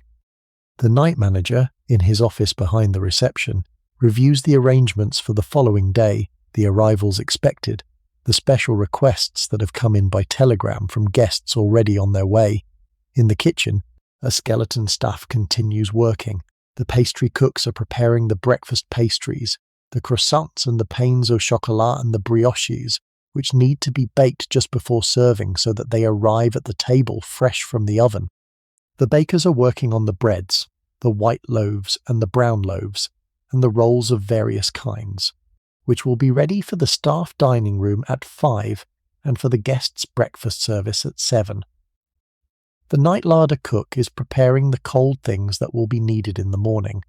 The butter pats stamped with the hotel's monogram, the marmalades decanted from their jars into glass dishes, the cheeses set out to come to room temperature, the fruit washed and arranged on its silver platters. The kitchen is quieter than it was during dinner service, but it is still working, and the smell of bread baking has begun to drift up the service stairs into the upper corridors of the hotel. In the laundry, in the basement, the night shift has come on duty.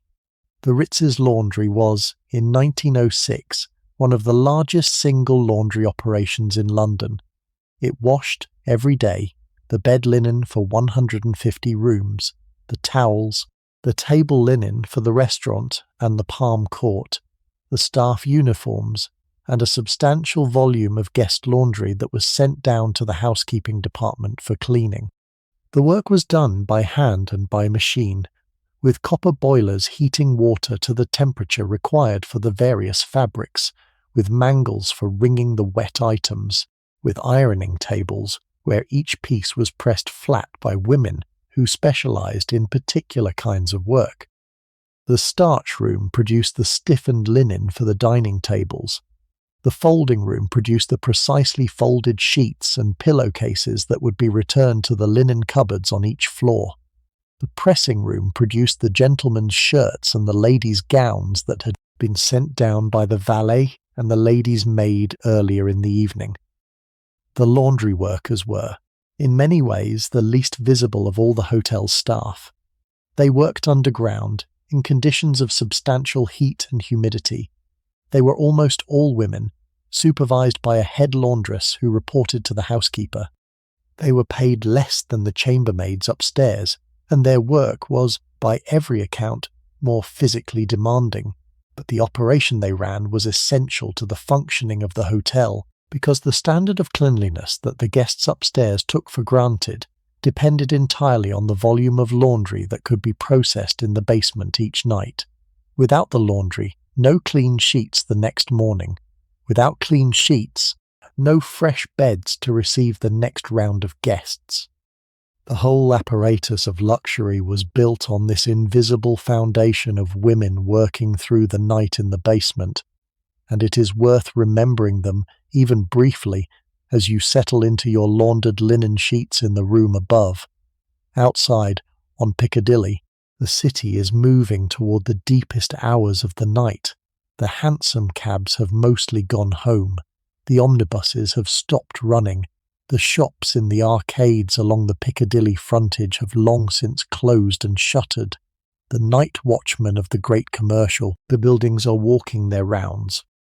The lamplighters, who in 1906 still maintained many of the gas lamps that supplemented the newer electric streetlights, are checking that the burners are still functioning and the mantles unbroken.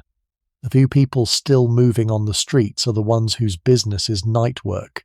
The porters at Covent Garden setting up for the early morning produce market, the milkmen beginning their rounds, the police constables walking their beats, the very early shift workers heading toward the factories of the East End.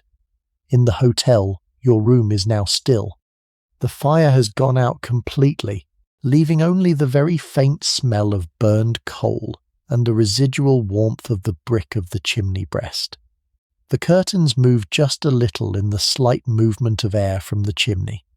The clock on the mantelpiece continues its quiet tick. You have closed your eyes.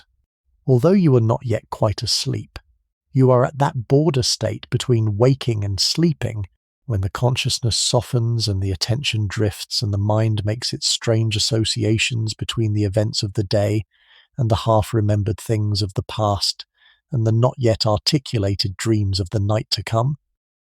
This is the hour, in any well-run hotel, when the building most clearly does its work, the work of allowing the guest to let go, the work of providing the conditions under which a tired traveller can release the tensions of the day and surrender fully to rest.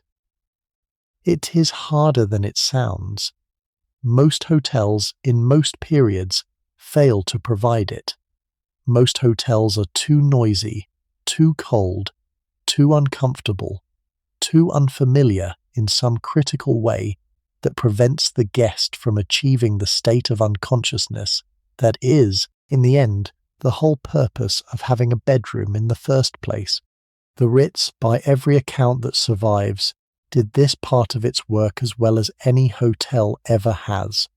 The combination of the right linens, the right temperatures, the right level of acoustic insulation, the right management of the night ambience, all of it added up to a sleep that the guests remembered, often for years afterward.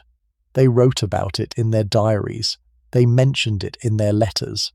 They returned again and again, in part because they could rely on the quality of the rest they would receive there.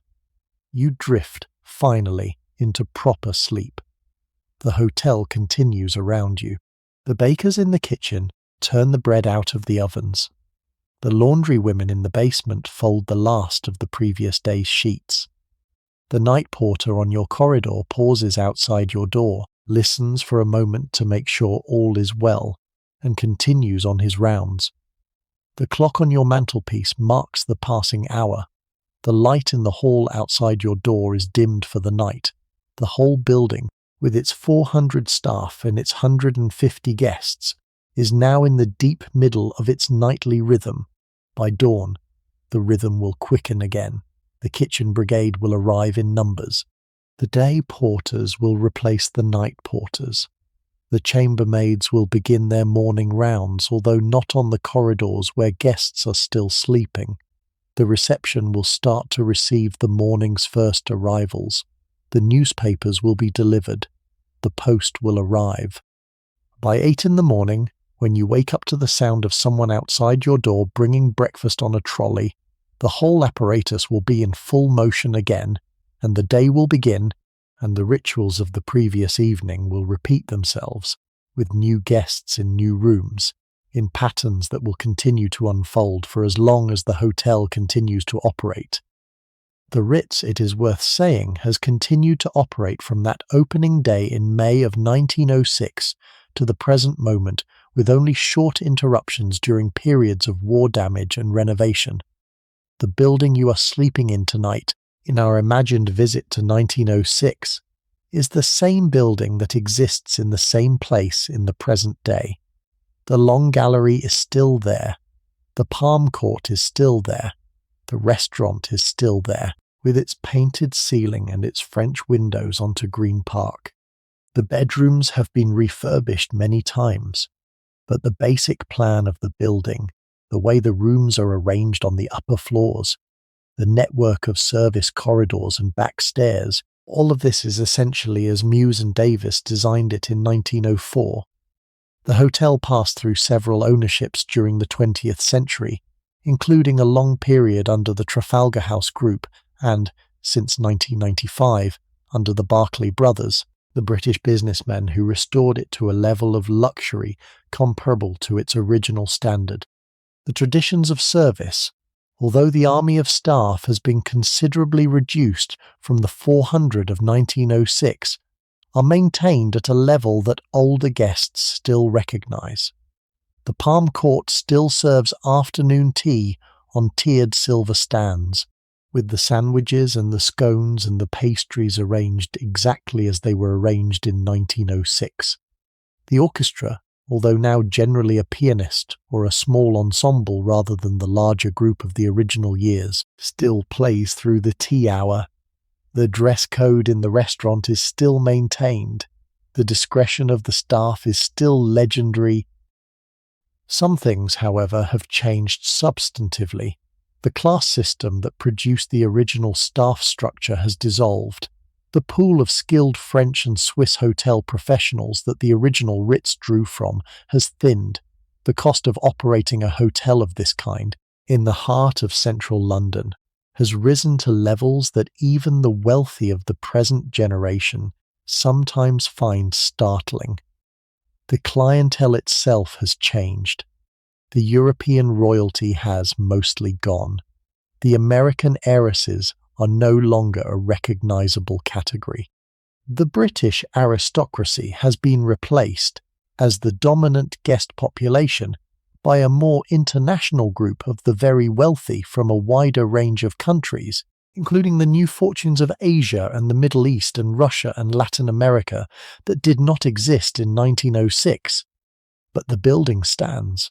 The rituals continue, and on any given evening, in the Palm Court of the present day, you can still see, if you look carefully, the ghost of the original establishment moving through the rooms, the placement of the tables, the fall of the light, the polish of the silver, the small, precise gestures of the waiters as they serve the tea.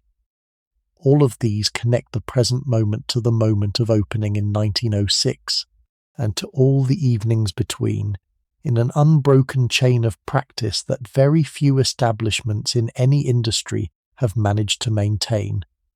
There is something I want to say finally about what the Ritz represents, beyond its specific facts and its specific people, as we come to the end of this story, because the question of what it means to build something that lasts, that maintains its character through generations of change, that goes on producing the same particular kind of experience for guest after guest after guest, is a question that I find genuinely worth thinking about. Most things do not last. Most hotels do not last.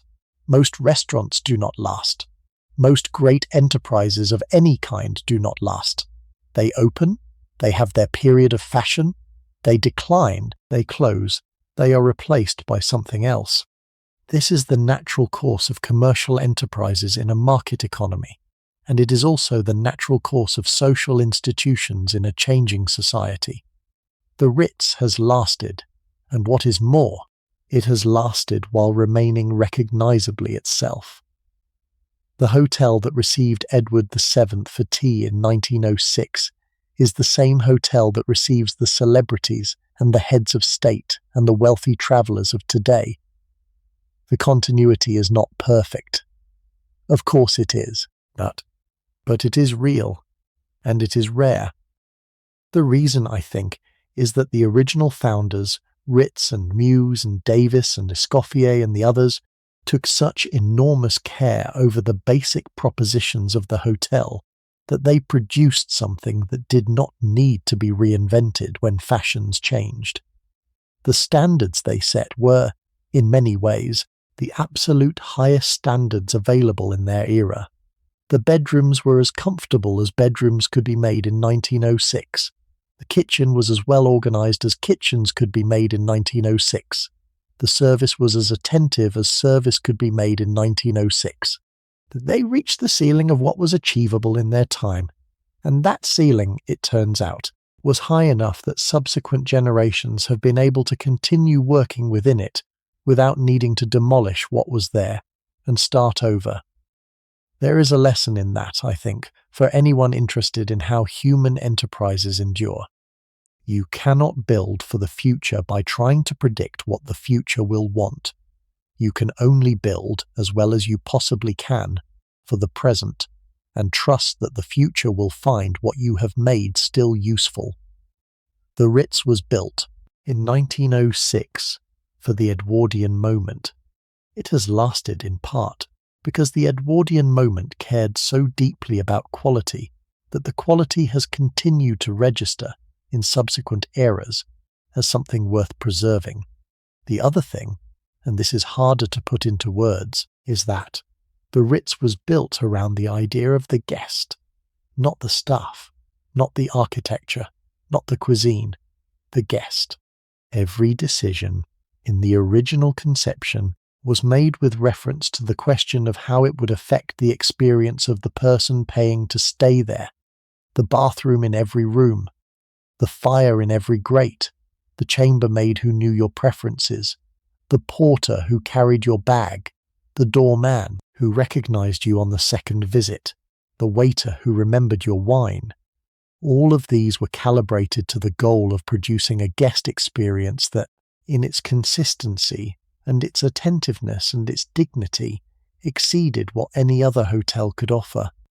And that focus on the guest, that absolute prioritization of the experience of the person being served, has remained at the center of the institution ever since, even as the methods of providing it have evolved.